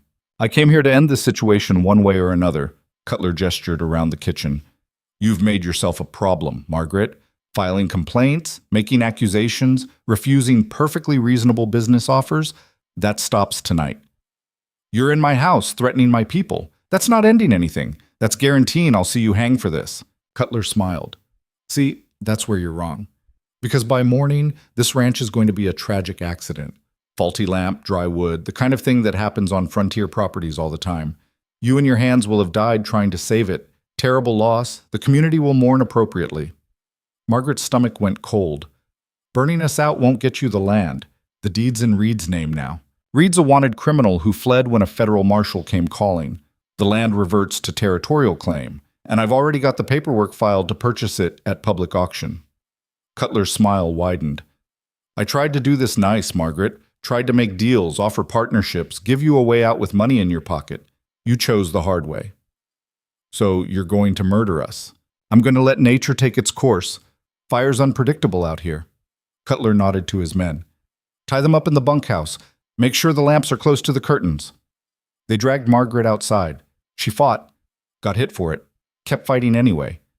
Through the chaos, she saw Ezra struggling, saw young Tom being carried unconscious from the barn. Paco was still down. They threw her into the bunkhouse, tied her hands and feet with rough efficiency. Nothing personal, one of Cutler's men said, setting a lamp on the table near some oily rags. Just business. The door closed. Margaret heard it lock from outside, heard the men mounting up and riding away. The lamp flickered in the darkness, too close to the rags that would catch fire, and spread to the dry wood walls. Boss? Ezra's voice tight with pain. You alive? For now. Margaret twisted her hands against the rope, feeling it dig into her wrists. Where's Tom? Here, young Tom groaned from the corner. Head split, but I'm breathing. Paco? Silence. Then a wet cough. Present. At least they were all alive. For the moment. Margaret kept working the ropes, feeling them loosen fractionally. The lamp flame danced, catching the edge of an oily rag. Smoke curled upward. We need to get out of here, Ezra said, stating the obvious with the calm of a man who'd lived through enough disasters to know panic was useless. Working on it. Margaret's hands were slick with blood now, the rope cutting deep. But it was looser. She could feel it. Keep talking. I need to know where everyone is. They talked. Location, injuries, range of movement. Margaret built a mental map while her hands worked the rope. The smoke was thicker now, the flames spreading from rag to table. Heat pressed against her face. Her eyes watered. The rope came free. Margaret's hands were numb, clumsy. She fumbled with the knots at her feet, got them loose, stumbled to Ezra. Her fingers felt thick as sausages, but she got his ropes undone, moved to young Tom, then Paco. The room was filling with smoke, the fire spreading up the wall. Door! Ezra coughed. Margaret kicked it. The wood held. She kicked again, throwing her full weight into it. Pain shot up her leg, but the wood cracked. Third kick, and the lock splintered. They fell out into the yard, gasping clean air. The bunkhouse was fully engulfed now, flames reaching for the night sky. Margaret turned toward the main house, saw smoke pouring from the windows. Everything was burning. Everything Cutler had touched was burning. The horses, young Tom said. They ran for the barn. The horses were panicked but alive, untouched by the fire. Margaret grabbed her mare, no time for saddles. The men did the same. They mounted bareback and rode into the darkness, the ranch burning behind them like a funeral pyre. 2 miles out, Margaret pulled up. They sat their horses in a dry creek bed, watching the orange glow against the sky. Everything she'd fought for was gone. The house, the barn, the land she'd paid for in blood and grief. Boss, Ezra said quietly, what do we do now? Margaret's hands were shaking, her head throbbed. Every breath tasted like smoke and failure. But under the shock, under the pain, something harder was forming, something that felt like rage distilled to its purest form. We get Reed, she said, and then we end this. They rode through the night, following the trail north toward the line shack. The horses were exhausted, the riders more so, but none of them suggested stopping. Dawn broke over the hills, painting everything in shades of ash and blood. The line shack appeared around midday, a squat structure that looked more like a pile of wood than a building. Smoke rose from the chimney. Reed's horse grazed nearby. Margaret dismounted, her legs barely holding her. Reed came out before she could knock, his face going from wary to alarmed in the space of a heartbeat. What happened? Cutler happened. Margaret swayed, caught herself against the doorframe. He burned the ranch, tried to burn us with it. Reed caught her before she fell, his hands surprisingly gentle. You're hurt. I'm alive. That's what matters. Margaret let him guide her inside, too tired to maintain pride. The men followed, equally battered. Reed set her in a chair, started checking her injuries with the practiced efficiency of someone who'd treated battlefield wounds. "This needs cleaning," he said, examining the cut on her head. "Could be worse, but you'll have a hell of a headache." "Already do." Margaret watched him work, his scarred hands steady. "Cutler thinks we're dead. Thinks the ranch burned with us in it." "Good. Let him think that." Reed finished bandaging her head, moved to check Ezra's shoulder. "Gives us an advantage." "What advantage?" young Tom asked. "We've got no home, no supplies, nothing but the clothes we're wearing and horses too exhausted to run." "We've got something better," Margaret said. The rage that had been building since the fire crystallized into something sharp and focused. "We've got Cutler thinking he won. He'll be relaxed, confident. That's when you strike." Reed looked at her, something dangerous and approving in his winter sky eyes. "You want to hit back?" "I want to destroy him." Margaret stood, ignoring the way the room tilted. "He burned my home, tried to murder my people. I'm done playing defense." "You're talking about going after Raymond Cutler," Ezra said slowly. "A man with money, guns, and half the territory in his pocket. How exactly do you plan to destroy him?" Margaret looked at Reed. "You've done this before. Taken down men with more power than you. How?" Reed was quiet for a moment, his expression unreadable. Then he smiled, and it was the most frightening thing Margaret had ever seen. "You hit them where they're weakest," he said. "Find what they value most and burn it to the ground." They spent the rest of that day recovering in the cramped line shack, eating Reed's meager supplies and planning revenge. Margaret's head throbbed with every heartbeat, but the pain kept her sharp, focused. Reed spread a rough map across the table, hand-drawn from memory, marking Cutler's holdings across 3 counties. "He's got 4 major properties," Reed said, pointing. "Main ranch house here near Ironwood Crossing. 2 satellite operations for seasonal grazing. And this," his finger tapped a spot 20 miles south, "his cattle station, where he processes and holds stock before the rail shipment." "The station's his money," Ezra said, understanding immediately. "That's where the profit lives. And it's the most vulnerable." Reed traced a line along what Margaret recognized as a creek bed. "Single access road, few guards because it's not the main house. Cutler thinks nobody would be stupid enough to hit it directly." "We would," Margaret said. Young Tom shifted uncomfortably. "Boss, I signed on to punch cattle and fix fence, not to raid a man's operation like some kind of outlaw gang. You signed on for wages I can't pay you anymore, working land I don't own anymore, living in a bunkhouse that's currently ash." Margaret kept her voice level. "I'm not asking you to stay. Any of you. You've earned the right to walk away." The 3 men exchanged glances. Paco spoke first, his voice rough from smoke damage. "What exactly are we talking about here? Burning the station? Stealing cattle? Murder?" "None of those," Reed said. "We're talking about leverage. About taking something Cutler values and using it to force him into a position where he has to deal with us." "You mean hostage-taking," Ezra said flatly. "I mean negotiation with teeth." Reed pulled another paper from his saddlebag, a territorial newspaper, 3 weeks old. "Cutler's got a shipment scheduled to leave the station in 4 days. 2,000 head, contracted to a buyer in Kansas City, worth about $60,000. Margaret's breath caught. That was real money, the kind that could rebuild a ranch twice over. "You want to steal the herd. I want to hold it. Make Cutler come to us to get it back."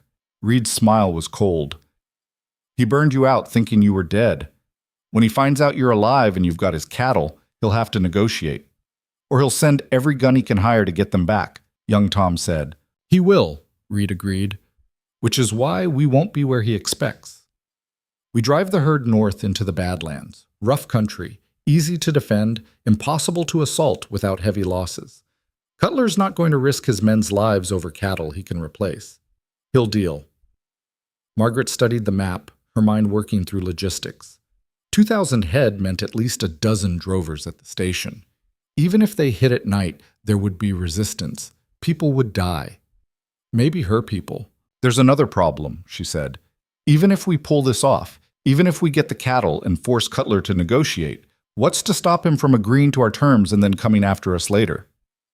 "Nothing," Reed said simply. "Which is why we don't just take his cattle. We take his reputation. He pulled out one more document, a ledger sheet covered in careful handwriting. Margaret recognized it immediately as the kind of records Thomas had kept, tracking every transaction and expense. Where did you get that? Borrowed it from Benton's office while you were filing complaints. Figured the lawyer might have something useful. Reed pointed to a series of entries. Cutler's been cooking his books, claiming losses he never had, underreporting herd sizes to avoid taxes, falsifying shipping records. It's all here. Tax fraud, Ezra said slowly. That's federal. And if this ledger happened to find its way to the Territorial Revenue Office, Cutler would be looking at audits, fines, maybe prison time. Reed folded the paper.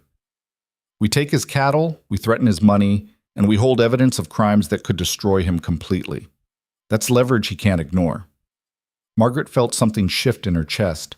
Not quite hope, but close to it. We'd need to get word to him, let him know we're alive and what we want. I'll handle that, Reed said. Once we've got the cattle secured, I'll send terms. Release of all claims against you and your land, payment for damages to the ranch, and a signed agreement that he stays the hell away from our property permanently. Our property?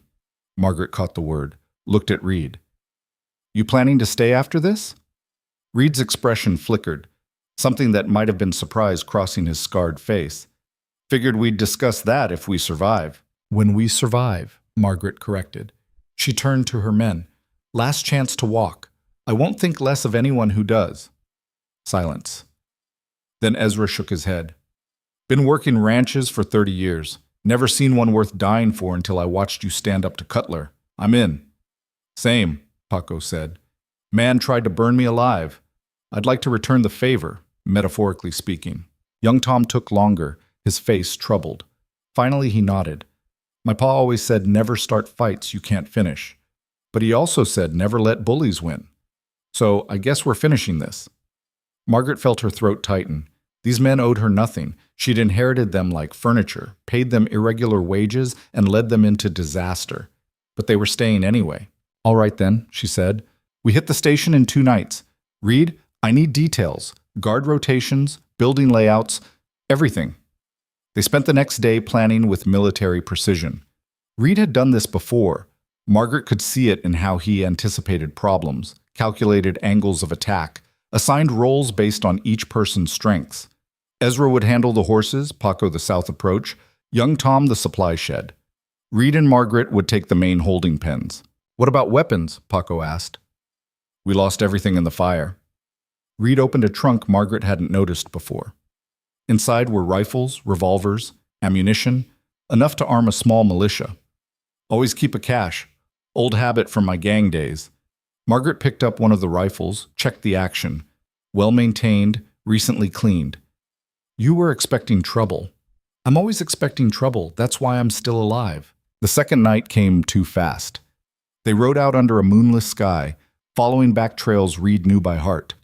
The cattle station appeared around midnight, a collection of buildings and corrals holding shadows that moved and lowed quietly. Lights burned in the main building where the drovers bunked. Reed held up a hand, stopping them in the cover of a rocky outcrop. 6 guards, 2 walking the perimeter, 4 inside. We take the perimeter first, quiet. Then we move the cattle. How do we move 2,000 head quietly? Young Tom whispered. We don't. We move them fast before anyone can organize resistance. Reed checked his revolver. Once shooting starts, it's all speed and chaos. Stay close, watch each other's backs, and for the love of all that's holy, don't shoot the cattle. They split up, moving into position. Margaret's heart hammered against her ribs, her hands slick on the rifle. This was insane. They were 5 people about to assault a fortified position held by trained guards. Every tactical instinct Thomas had tried to drill into her screamed that this was suicide. But Thomas was dead, her ranch was ash, and she was done playing safe. Reed moved like smoke through the darkness. Margaret watched him approach the first guard from behind, saw the brief struggle, and then stillness. The second guard went down just as quietly. Reed whistled, a sound like a night bird that wouldn't alarm anyone who didn't know to listen for it. They moved in. Ezra headed for the horse corral, cutting the gate ropes. Paco disappeared toward the south fence line. Young Tom made for the supply shed. Margaret and Reed approached the main corrals where the cattle waited, packed tight and restless. On 3, Reed whispered. "We open the gates. Start them moving north. Don't stop for anything." Margaret positioned herself at the gate, her hands on the rough wood. She could hear voices from the bunkhouse, men laughing, someone playing a harmonica badly, normal sounds of evening winding down. They had no idea what was coming. 1, Reed counted. 2. A shot cracked through the night. Everything exploded into chaos. The cattle spooked, surging against the fences. Men poured from the bunkhouse, shouting and confused. Margaret threw open the gate and the herd flooded through, 2,000 head of panicked beef flowing like a flood. More shots. Margaret fired toward the muzzle flashes from the bunkhouse, not aiming to kill, but to suppress. Reed was beside her, his revolver barking methodically. The cattle were moving now, a thundering mass heading north into the darkness. "Go!" Reed shouted. "I'll cover!" Margaret ran for her horse, swinging into the saddle as more guards appeared. Ezra was already moving with the herd, guiding them with expert pressure. Paco emerged from the south fence line at a dead run, young Tom right behind him. They mounted and joined the drive, pushing the cattle faster. Reed came last, firing behind him as he rode. Bullets whined past Margaret's head. She bent low over her horse's neck, urging more speed. The cattle were running wild now, driven by fear and momentum. All they could do was guide the stampede and pray they didn't all die in it. They ran for 3 miles before the herd started to slow. Behind them, lights moved at the station, men organizing pursuit, but they had the darkness and the head start. Reed pulled alongside Margaret, his face grim. That wasn't supposed to go loud that fast. What happened? Young Tom knocked over something in the supply shed, made enough noise to wake the dead. Reed checked behind them. They'll be after us by dawn. We need to reach the canyon before they catch up. The canyon was another 15 miles north, a narrow passage through badlands that funneled into a box canyon defensible by 3 people, much less 5. If they could reach it before Cutler's men caught them, they had a chance. If not, they'd be caught in open ground with a slow-moving herd and limited ammunition. They pushed through the night, taking turns riding point and drag. The cattle were exhausted but still moving, driven by the riders and the memory of gunfire. Dawn broke over the hills, revealing their position to anyone looking. And someone would be looking. "There," Ezra pointed. A dust cloud rising to the south. "Riders, maybe a dozen." "Cutler doesn't waste time," Reed said. "We're still 2 hours from the canyon. They'll catch us in 1. Margaret's mind raced through options, none of them good. They couldn't outrun pursuit with the herd. Couldn't abandon the cattle, that was their leverage. Couldn't fight a dozen armed men in open ground and win. "We split up," she said. "Ezra and Paco take the herd to the canyon. Reed, Tom, and I hold them off long enough for the cattle to get clear." "That's a death sentence," young Tom said flatly. "It's a chance, which is more than we'll have if they catch all of us together." Margaret checked her rifle, found it reassuringly full. "We find defensive ground, make them think twice about charging. By the time they work up the courage, the herd's safe, and we can retreat." "It's a terrible plan," Reed said, but he was already scanning the terrain looking for a position. "There, that outcrop. Not perfect, but it'll give us height and cover." They split. Ezra and Paco drove the cattle north while Margaret, Reed, and young Tom climbed to a rocky rise overlooking the trail.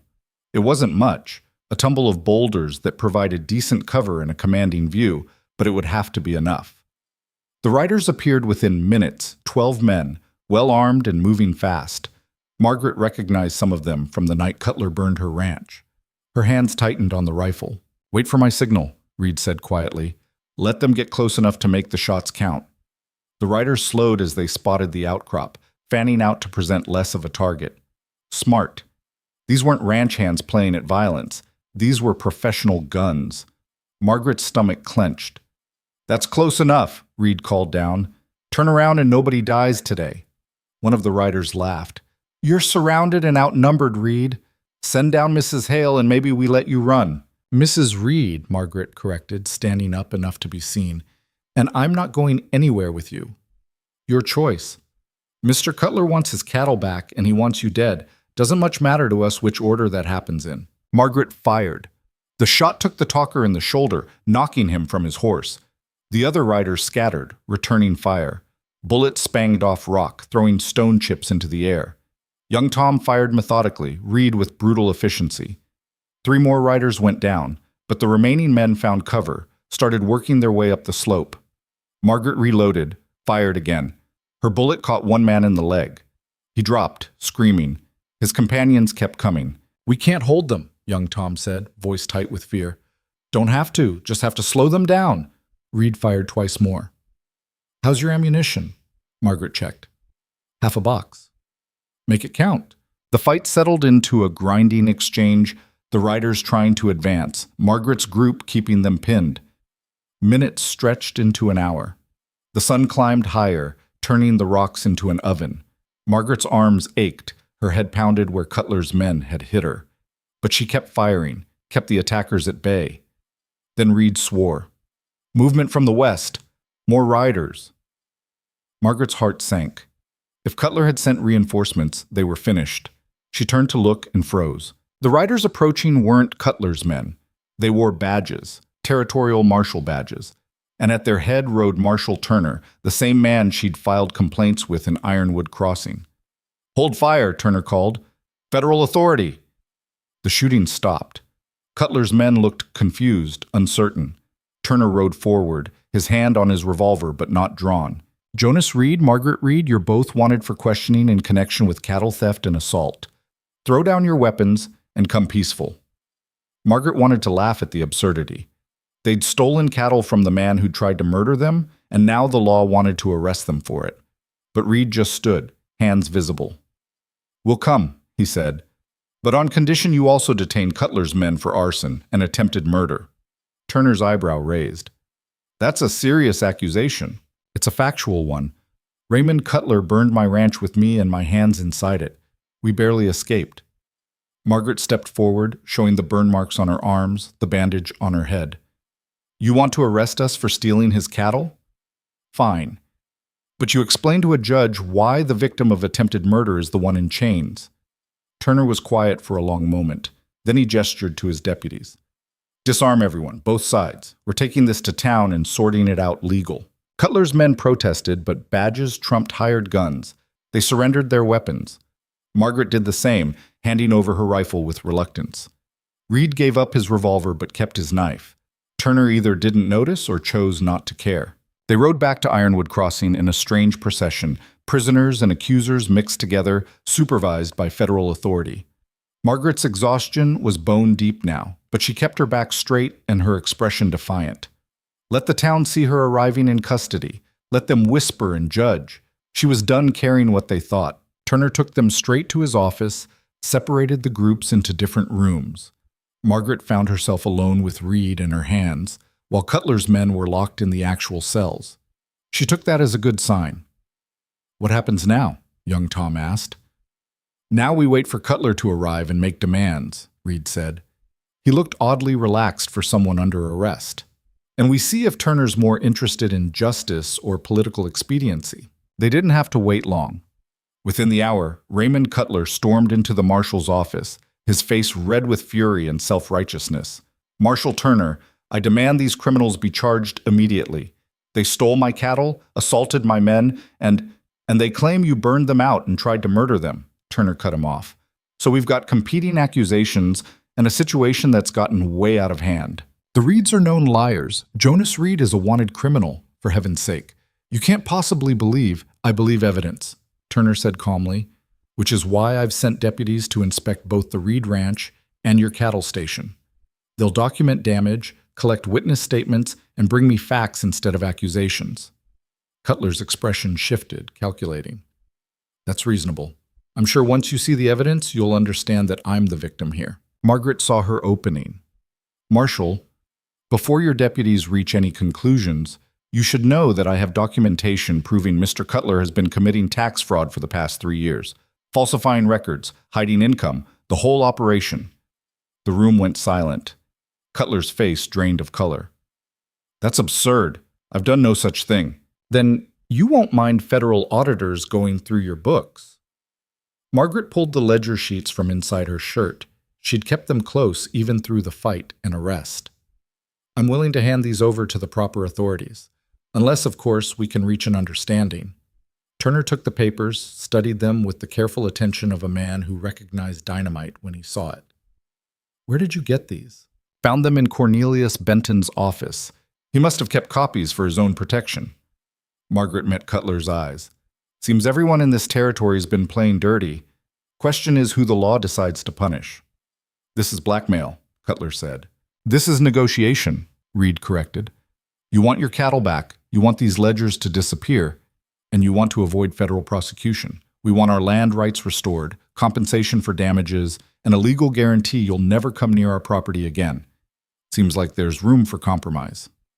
Turner set the ledgers down. I'm not in the business of brokering deals between criminals. Then don't, Margaret said. File your charges, start your investigations, let the territorial court sort it out. But know that we'll be calling witnesses who saw Cutler's men burn our ranch, and we'll be providing these ledgers to every federal authority we can find. This will get messy in public, and it'll drag on for years. She could see Turner weighing options, political calculations flickering across his weathered face. Cutler had power and connections, but Margaret had evidence and a legitimate grievance, and Reed had a reputation that suggested he wouldn't go down quietly. All right, Turner said finally. Here's what's going to happen. Both sides are going to sit down with Cornelius Benton and hammer out an agreement. Property rights, damages, the works. Whatever you settle on gets filed legal and binding, and those ledgers, he tapped the papers, get turned over to me for safekeeping, insurance that everyone sticks to the deal. That's unacceptable, Cutler started. It's my offer. Take it or I start arresting everyone in this room and let the courts figure it out. Turner's voice hardened. You've got 1 hour to decide. They took the hour in separate rooms. Margaret paced, her mind working through terms. What she wanted was simple. Her land back, compensation enough to rebuild, and Cutler out of her life permanently. What she'd settle for was negotiable depending on how the conversation went. Benton arrived with contracts and a pinched expression that suggested he'd rather be anywhere else. They gathered in Turner's office, Margaret and Reed on one side, Cutler and his lawyer on the other, Turner overseen with the authority of federal law. Let's start with the basics, Benton said. Land rights. Mrs. Reed, you claim ownership of the 2,000 acres currently registered to Jonas Reed. It was my land before marriage. It's my land now. The title just has a different name on it. Margaret kept her voice level. I want that title cleared of any claims or encumbrances. No liens, no disputed boundaries, no legal challenges, ever. Agreed, Cutler's lawyer said immediately. Too immediately. Margaret narrowed her eyes. And I want water rights explicitly stated. The spring and creek that flow through my property are mine exclusively. No access, no easements, no shared usage. That made Cutler flinch. Those water rights affect 3 properties. You can't just, I can and I am. You wanted my water bad enough to burn me out for it. Now you'll never touch it. Margaret leaned forward. Or we can let the federal auditors start going through your books. Your choice. Cutler's jaw clenched. Fine. Water rights are yours. Compensation, Reed said. Rebuilding costs for the ranch, replacement of livestock and equipment, wages for the hands during reconstruction. I calculate that at $15,000. That's robbery, Cutler exploded. That's damages. You burned down a working ranch. These are the costs to replace it. Reed's voice was flat. Unless you'd prefer we discuss attempted murder charges. They negotiated for 3 hours. Every clause was a battle, every term a small war. But slowly, grudgingly, an agreement took shape. Margaret would get her land, her water rights, and $12,000 in compensation, less than Reed demanded, more than Cutler wanted to pay. In return, she'd return the cattle and hand over the ledgers to Turner for sealing as evidence that would only be opened if either party violated the terms. One more thing, Margaret said as Benton prepared the final documents. I want it stated that Raymond Cutler and anyone employed by him is forbidden from setting foot on my property for any reason, ever. That's excessive, Cutler's lawyer protested. That's non-negotiable. Margaret stared at Cutler. You tried to kill me. You don't get to claim excessive when I'm showing mercy by letting you walk away alive. Cutler stared back, hatred burning in his eyes. But he nodded. Agreed. They signed the papers as the sun set outside Turner's office. Margaret's hand shook slightly as she wrote her name. Margaret Reed, not Margaret Hale. The woman who'd walked into this office weeks ago begging for a legal loophole was gone. What remained was something harder, sharper, forged in fire and violence. Turner witnessed the signatures, sealed the documents. This agreement is binding under territorial and federal law. Violation will result in immediate prosecution and forfeiture of all protections. Everyone understand? They did. Cutler left without another word, his lawyer trailing behind with the contracts. Margaret stood, her legs unsteady. It was done. Actually done. You played a dangerous game, Turner said quietly. Could have gotten you all killed. We were already supposed to be dead, Margaret replied. Seemed like we didn't have much left to lose. Outside, Reed waited with the horses. Ezra, Paco, and young Tom had reclaimed the cattle, penned them at a nearby ranch pending transfer back to Cutler. The town was dark except for saloon lights and scattered lamps.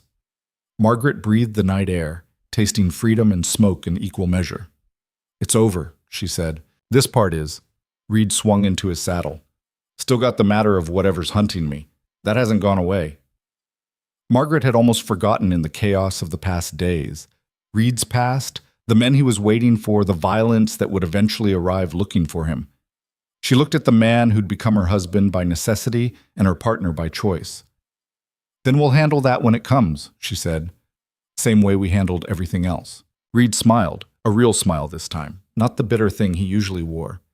You know, when I agreed to marry you, I thought it'd be simple. Sign some papers, stay out of your way, wait for my past to catch up. How's that working out for you? Terribly. I've been shot at, nearly burned alive, and turned into a cattle rustler. He offered her his hand. But I'm not dead yet, so there's that. Margaret took his hand, let him pull her up behind him on the horse.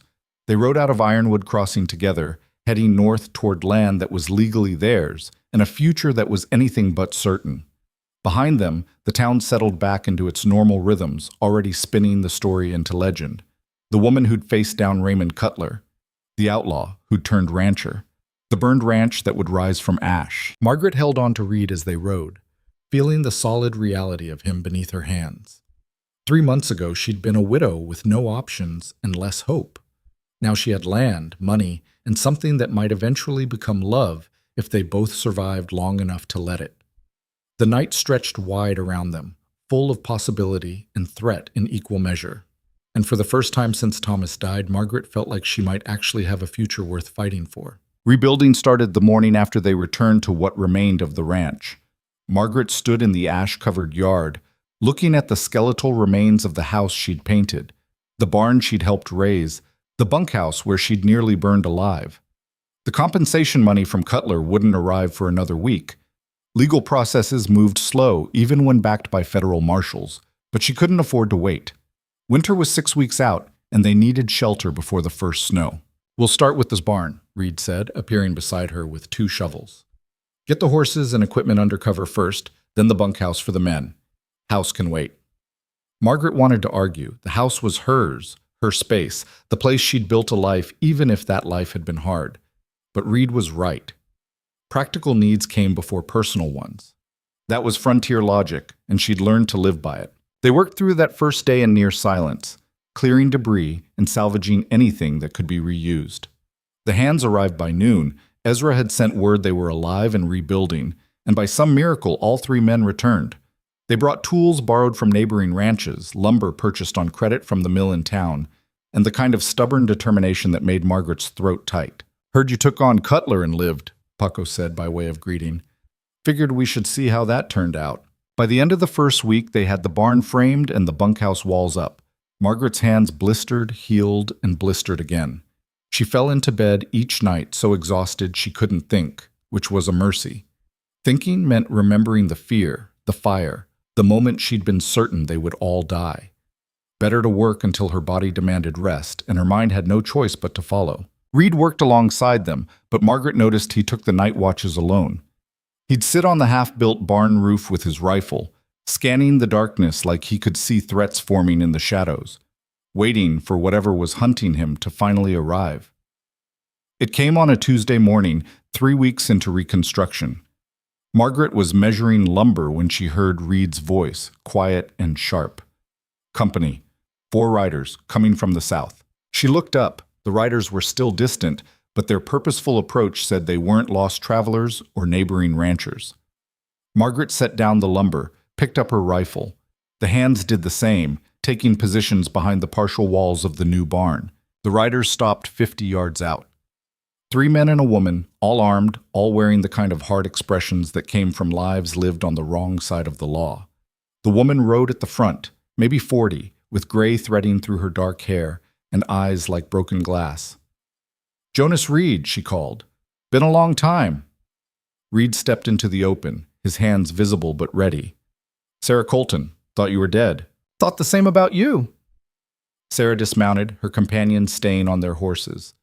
"Heard you'd gone respectable, married yourself a widow, playing at rancher. Didn't believe it until I saw this place." "What do you want, Sarah?" "What I'm owed. What we're all owed." She gestured to the men behind her. "Remember Denver? The bank job that went bad? You got out with the money and we got federal marshals on our tails for the next 5 years.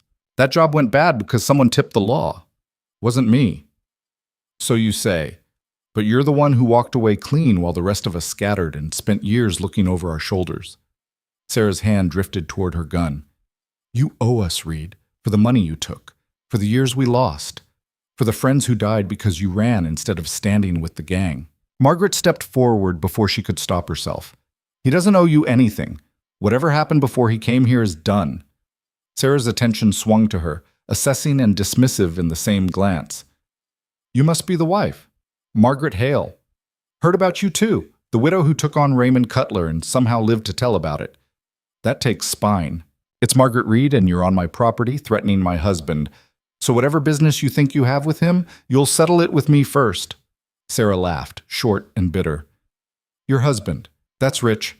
Jonas Reed doesn't belong to anyone. Never has, never will. You're just the latest woman stupid enough to think otherwise." The words should have stung, but Margaret was too angry to feel them. "Leave. Now. Or I'll give you the same welcome I gave Cutler's men when they came burning my ranch." "You're in no position to threaten." Sarah nodded to her companions, who spread out flanking. "We're not here for you, Mrs. Reed, just for what Jonas owes us. Hand over the money and we ride away peaceful." "What money?" Reed asked. "The $50,000 from Denver. We know you didn't spend it. You've been living like a monk for 3 years, so where is it?" Reed's expression didn't change, but Margaret saw something shift in his posture. "That money's gone. Used it to pay off marshals, buy false papers, stay ahead of every bounty hunter the railroad hired to track me down. You think I've been living quiet because I wanted to? I've been broke and hunted since the job went wrong. Liar." Sarah's hand closed on her gun. "You expect us to believe you spent $50,000 staying alive? That kind of money could have bought you a new identity in Mexico, a ship to California, anything. But here you are, playing house on a burned-out ranch in the middle of nowhere." "Believe what you want." Reed's voice was flat. "But there's no money. Never was. Not for me." The tension stretched wire-tight. Margaret could feel it building toward violence, that moment when talk ended and bullets started flying. She shifted her grip on the rifle, calculating angles and cover. Then Sarah pulled her gun. Everything happened too fast to track. Reed drew and fired in one motion, hitting Sarah in the shoulder. Her shot went wide. The other riders opened up, and suddenly the air was full of lead and noise. Margaret dropped behind the barn wall, returning fire. Ezra and Paco were shooting from the bunkhouse frame. Young Tom had disappeared, smart kid, finding better cover. The fight lasted maybe 30 seconds, though it felt like hours. When the smoke cleared, Sarah was down, clutching her bleeding shoulder. One of her men was dead, shot through the chest. The other 2 had their hands up, weapons dropped. "Enough," Reed said, his gun still leveled. "It's done, Sarah. Let it be done." Sarah looked up at him, pain and hatred warring on her face. "You took everything from us, our money, our future, our—" "I didn't take anything. The railroad took it. The marshals took it. The men who betrayed the gang took it." Reed's voice was tired, emptied out. "I survived, that's all. And I'm sorry you didn't get the same chance, but killing me won't change anything." "So what? We just ride away? Pretend the past doesn't matter?" "The past always matters, but staying stuck in it will kill you." Reed lowered his gun slightly. "Take your dead, get your shoulder fixed, and go. There's nothing for you here." Margaret watched Sarah's face work through rage, grief, and finally a kind of exhausted acceptance. The woman struggled to her feet, helped by one of her companions. They loaded the dead man onto his horse, mounted their own. "You got lucky, Jonas," Sarah said. But luck runs out, remember that. They rode away, leaving dust and blood behind. Margaret waited until they were gone before lowering her rifle, her hands shaking with delayed fear and adrenaline. Reed stood motionless, staring after them. "That's who you were waiting for?" Margaret asked. "Part of it. There'll be others." Reed finally holstered his gun. "There's always others. Past doesn't stay buried no matter how deep you dig the grave. Then we'll deal with them too, same way we dealt with Sarah." Margaret walked over to him, close enough to see the weariness in his winter sky eyes. "You saved my land, my life. Whatever debts you think you owe, they don't matter to me. You're my husband. That makes your fights mine." Reed looked at her for a long moment, something shifting in his expression. "You mean that?" "I do." And she realized it was true. Somewhere between the forced wedding and the cattle raid, between burning alive and fighting Cutler, Jonas Reed had stopped being a legal necessity and become something else. Partner, ally, maybe even friend. "We're in this together, all of it. Even when it gets you killed? Even then. Though I'd prefer we both survive long enough to see this ranch rebuilt." Margaret managed a smile. "Come on, we've got work to do." They buried the dead man that afternoon. No name, no marker, just another casualty of frontier justice. Margaret said no words over the grave. She'd stopped believing that prayers changed anything around the time her third baby died. But she stood there anyway, acknowledging the waste of it. Another life lost to old grudges and bitter men. The work continued. Cutler's compensation arrived, and with it the means to buy proper materials. The barn went up solid and straight. The bunkhouse got a real roof. And finally, they started on the main house. Margaret designed it different from before. Bigger windows for light, a porch facing west for sunsets, a room off the kitchen that could be Reed's or could be something else if they ever needed it. Building it felt like creating something new from the ashes of what had been destroyed. Not a replacement, but an evolution. By the time the first snow fell, they had walls and a roof. Not finished, the interior was still raw framing and exposed joists. But livable. They moved in on a cold December night, the five of them huddled around a fire in the main room. "To not freezing to death," Paco said, raising a cup of terrible coffee. "To survival," Ezra corrected. "To being too stubborn to quit," young Tom added. Margaret looked around the circle. These men who'd stayed when leaving would have been easier, who'd fought beside her and rebuilt what had been burned. Then at Reed, who'd gone from stranger to husband, to the person she trusted most in a world that gave few reasons for trust. "To home," she said, "whatever that means now." They drank to that, and it felt like a promise. The ranch wasn't what it had been, would never be exactly what it had been. But it was theirs, built by their hands and defended by their blood. That counted for something. The winter was hard but manageable. They lost some cattle to cold and a few more to wolves, but the herd survived. Spring came late and wet, turning the land green and promising. Margaret threw herself into the spring drive, working alongside the men to move cattle to better grazing. Reed rode point, his skills from years of outlawry translating easily to legitimate ranch work. They didn't talk about what they were to each other, didn't discuss the future beyond the next season's planning. But Margaret noticed the way Reed took his coffee in the morning, 2 sugars, no milk. Noticed how he'd started sleeping with his door open instead of barricaded shut. Small things, but they suggested a man who was learning to live instead of just survive. On a warm afternoon in May, Margaret was fixing fence when Reed rode up with a stranger. The man was older, maybe 60, wearing a territorial judge's badge and the expression of someone delivering news he didn't enjoy. "Mrs. Reed, I'm Judge Harrison from the Territorial Court. I need to speak with you and your husband about a legal matter." Margaret's stomach dropped. Another challenge to the land deed, another fight, "It's about Cornelius Benton," Harrison continued. "He's been arrested for fraud and corruption. During the investigation, we found records showing he was working with Raymond Cutler to manipulate land transfers and legal proceedings." Margaret sat down hard on a fence post. "He was in on it, the whole time. Appears so. Cutler paid Benton to pressure widows into selling their land below market value. Then Cutler would buy it through shell companies.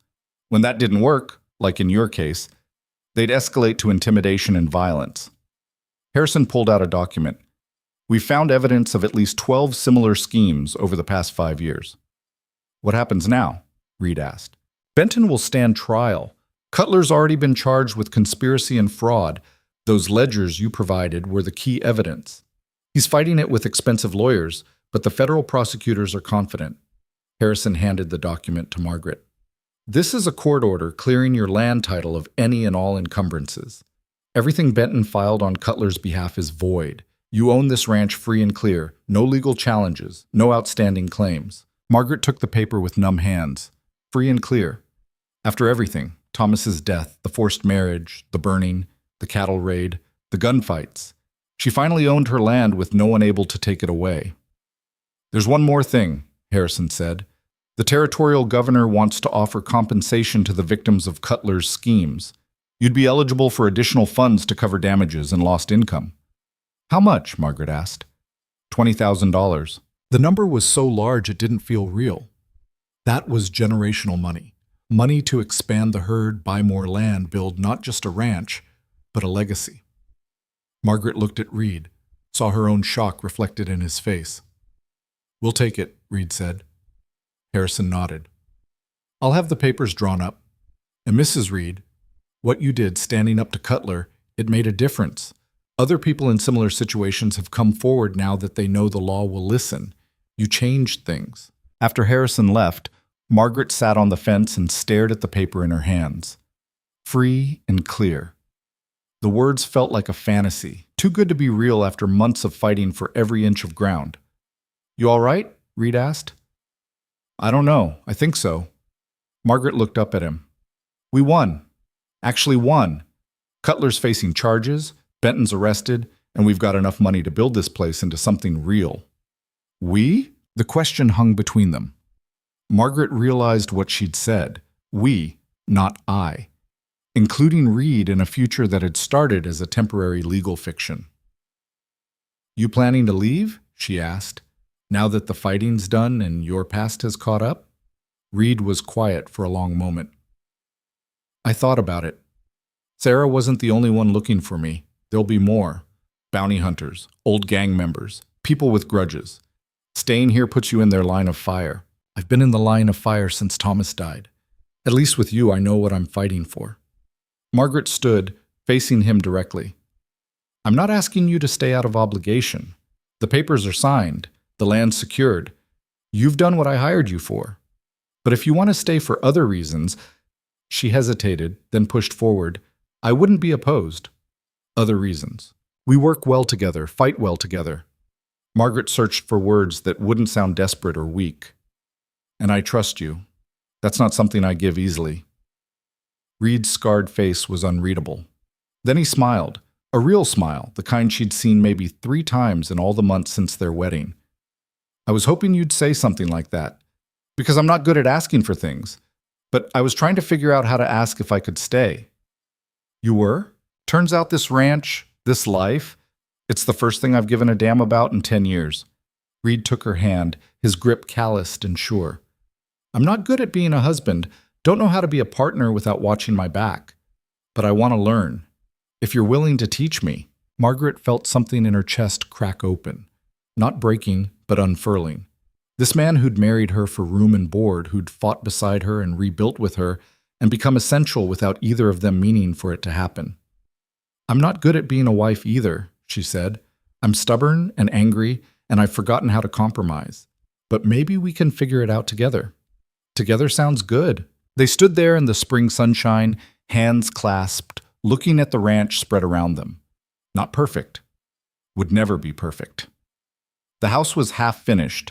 The herd needed building, and somewhere out there Reed's past was still hunting, but it was theirs, built by their hands and defended by their blood. We should get married again, Margaret said suddenly. For real this time. Not because the law demands it, but because we choose it. Reed raised an eyebrow. Pretty sure we're already married.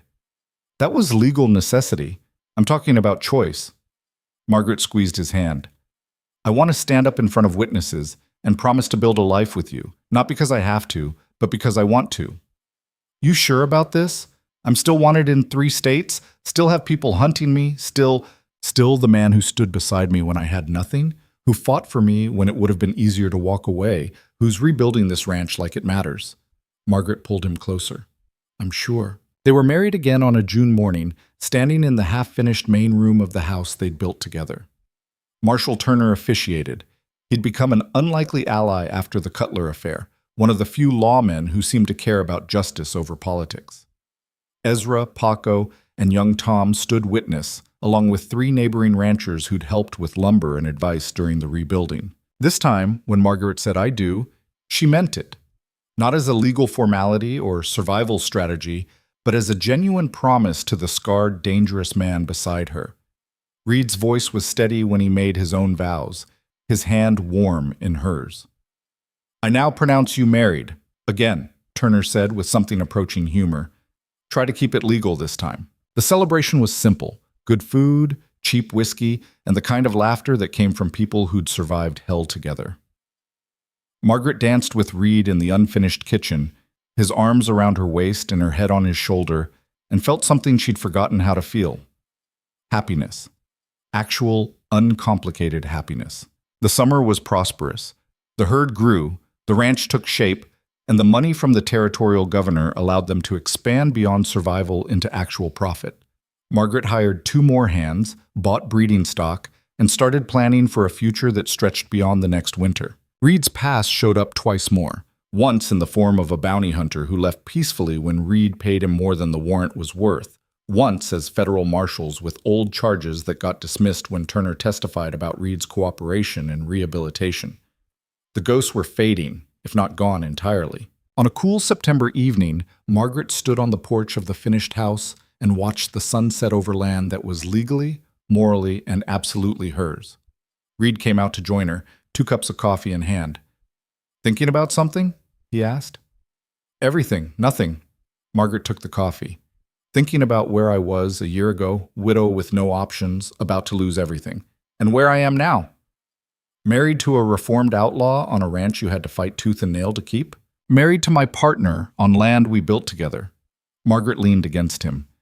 "It's not what I expected when I walked into Benton's office and learned I had 60 days to find a husband or lose everything." "Regrets?" "Not a single one." And it was true. The fear, the violence, the burning and rebuilding, all of it had led here. To this porch, this land, this man who'd become family in a way Thomas never had. "You?" Reed was quiet for a moment, looking out at the ranch. "I spent 10 years running from my past, trying to stay one step ahead of people who wanted me dead. Never thought I'd find a reason to stop. But here," he gestured at the land, the house, the life they'd built. "Here, I found something worth defending, worth staying for. Worth risking everything for? Already did that multiple times." Reed smiled. "Turns out you're a bad influence, Mrs. Reed. Got me settling down, following laws, building instead of destroying. Terrible, isn't it? Worst thing that ever happened to me." He pulled her closer. "Right up there with the best." They stood there as the sun dropped below the horizon, painting the sky in shades of fire and gold. The land stretched around them, 2,000 acres of possibility and promise. The ranch was solid now, profitable, growing, and they were solid too, built from necessity into something real. 3 years later, Margaret stood in the same spot with Reed's arm around her shoulders and their daughter sleeping against her chest. The ranch had tripled in size, the herd numbered over 2,000 head, and they'd become one of the most successful operations in 3 counties. The townspeople who'd once whispered about the widow and the outlaw now spoke with respect. Young Tom had taken over as foreman, Ezra had retired with a pension, and Paco had started his own small ranch on land Margaret sold him at half value. The legacy was spreading. "She looks like you," Reed said, touching their daughter's dark hair. "She's got your stubbornness. That's all you." Margaret smiled. Their daughter, Elizabeth, named for no one, belonging only to the future, had arrived screaming and healthy 9 months ago. The first baby Margaret had carried to term, the first child she'd held who didn't slip away after days or weeks. Every morning she woke up expecting to find it had been a dream, but Elizabeth stayed solid and real and demanding. "Think she'll want to run this place someday?" Reed asked. "I think she won't have a choice. This land's in her blood now, same as it's in ours." Margaret looked at the ranch, the house they'd built, the barn they'd raised, the life they'd created from ash and desperation. "We'll teach her what we learned. How to fight when you have to, how to compromise when you can, and how to tell the difference. How to survive. How to live. Margaret corrected him. Surviving is what we did. Living is what comes after. Elizabeth stirred, made a small noise, settled back to sleep. The evening breeze carried the smell of grass and cattle and home. Somewhere in the distance, the hands were finishing the day's work. The ranch ran itself now, efficient and profitable. A machine Margaret had designed and Reed had helped build. But it was more than a business. It was proof that the frontier didn't have to break people, that women could own land and outlaws could reform and forced marriages could become real love, that even in the harshest conditions, with the deck stacked against you and powerful men trying to destroy you, stubbornness and courage could win. Not cleanly, not easily. Margaret's hands still bore scars from the fire. Reed still woke sometimes from nightmares about his past, and the ranch required constant vigilance to maintain. But they'd built something that would outlast them, something their daughter could inherit and build upon in turn. "We did all right," Reed said quietly. "We did more than all right. We turned forced necessity into chosen family, survival into prosperity, and a legal fiction into the realest thing I've ever known." Margaret shifted Elizabeth to her other shoulder. "We proved that even when the world tries to destroy you, even when the law is against you and powerful men want you dead, you can still win. You just have to be willing to fight dirty when necessary and build clean when possible." That's a hell of a philosophy. It's a frontier philosophy, the only kind that works out here. Margaret looked at her husband, her partner, the man who'd started as a stranger and become essential. "Thank you for agreeing to marry me that first time. Thank you for being crazy enough to ask." They went inside as the last light faded, carrying their daughter into the house they'd built from nothing. Behind them, the ranch settled into evening, cattle bedding down, horses in the barn, the land resting after another day of prosperity. The frontier had tried to break Margaret Hale, had thrown every obstacle it could: widowhood, legal discrimination, violent men, fire and loss and grief. But she'd refused to break, had found an unlikely ally in Jonas Reed, had fought back with intelligence and courage, and had built something that would endure long after both of them were dust. Not a fairy tale ending, not perfect or painless, but real, earned, and entirely theirs. And in a world that gave women few choices and outlaws fewer chances, that was its own kind of miracle. Margaret laid Elizabeth in her crib, kissed her daughter's forehead, and thought about the woman she'd been 3 years ago. Desperate, grieving, cornered by a law that saw her as property to be transferred rather than a person capable of ownership.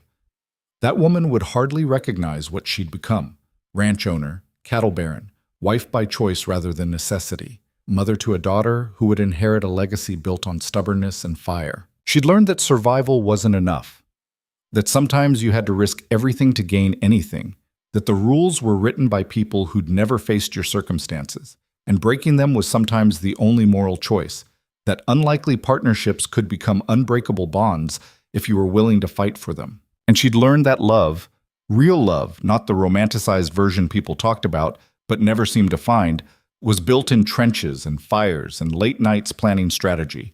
It was choosing someone over and over, even when easier options existed.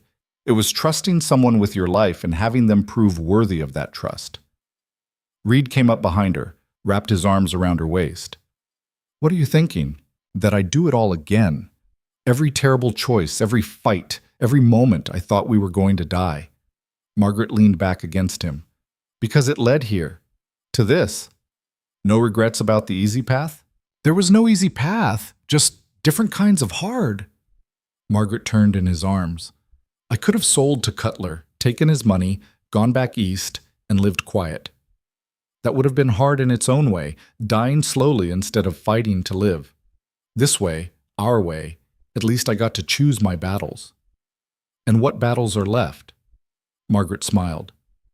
"Running this ranch, raising our daughter, keeping you out of trouble when your past shows up looking for revenge. The usual." "The usual?" Reed laughed quietly. "Nothing about our life is usual." "No? But it's ours." They stood in the nursery watching their daughter sleep, listening to the house settle around them. Outside, the ranch stretched into darkness, 2,000 acres of hard-won territory that would pass to Elizabeth someday, along with the story of how it was earned. Let her know the truth, Margaret thought. Let her know her mother was desperate and her father was dangerous and their marriage started as a legal transaction between strangers. Let her know they fought and bled and nearly died for this land. Let her know that nothing worth having comes easy and that the hardest-won victories are often the most valuable. Let her know that women can own land and build empires, that outlaws can reform and find redemption, that forced arrangements can become chosen families, that the frontier tries to break everyone, but some people refuse to break. Let her know that her parents loved each other, not despite the violence and chaos, but partly because of it.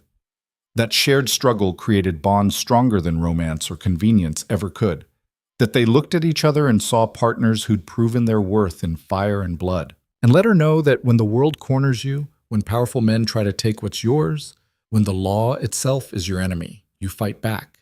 You find allies in unlikely places. You break rules that deserve breaking. You survive by any means necessary, and then you build something better from the wreckage. That was the legacy Margaret would leave. Not just land and cattle and money, but the knowledge that women could fight and win, that the powerful could be beaten, that survival was possible even when everything seemed hopeless. Reed kissed the top of her head. Come to bed. Tomorrow's going to be long. Tomorrow's always long. That's ranch life. Then we should get rest while we can. Margaret took one last look at Elizabeth, perfect and sleeping and entirely theirs, then followed Reed to their bedroom. The house was quiet, the ranch peaceful, the future uncertain but no longer terrifying. She'd started this journey as Margaret Hale, widow and victim, cornered by circumstance and desperate for any escape. She'd become Margaret Reed through choice and fire, rebuilding herself the same way she'd rebuilt the ranch, not into something perfect, but into something strong enough to endure.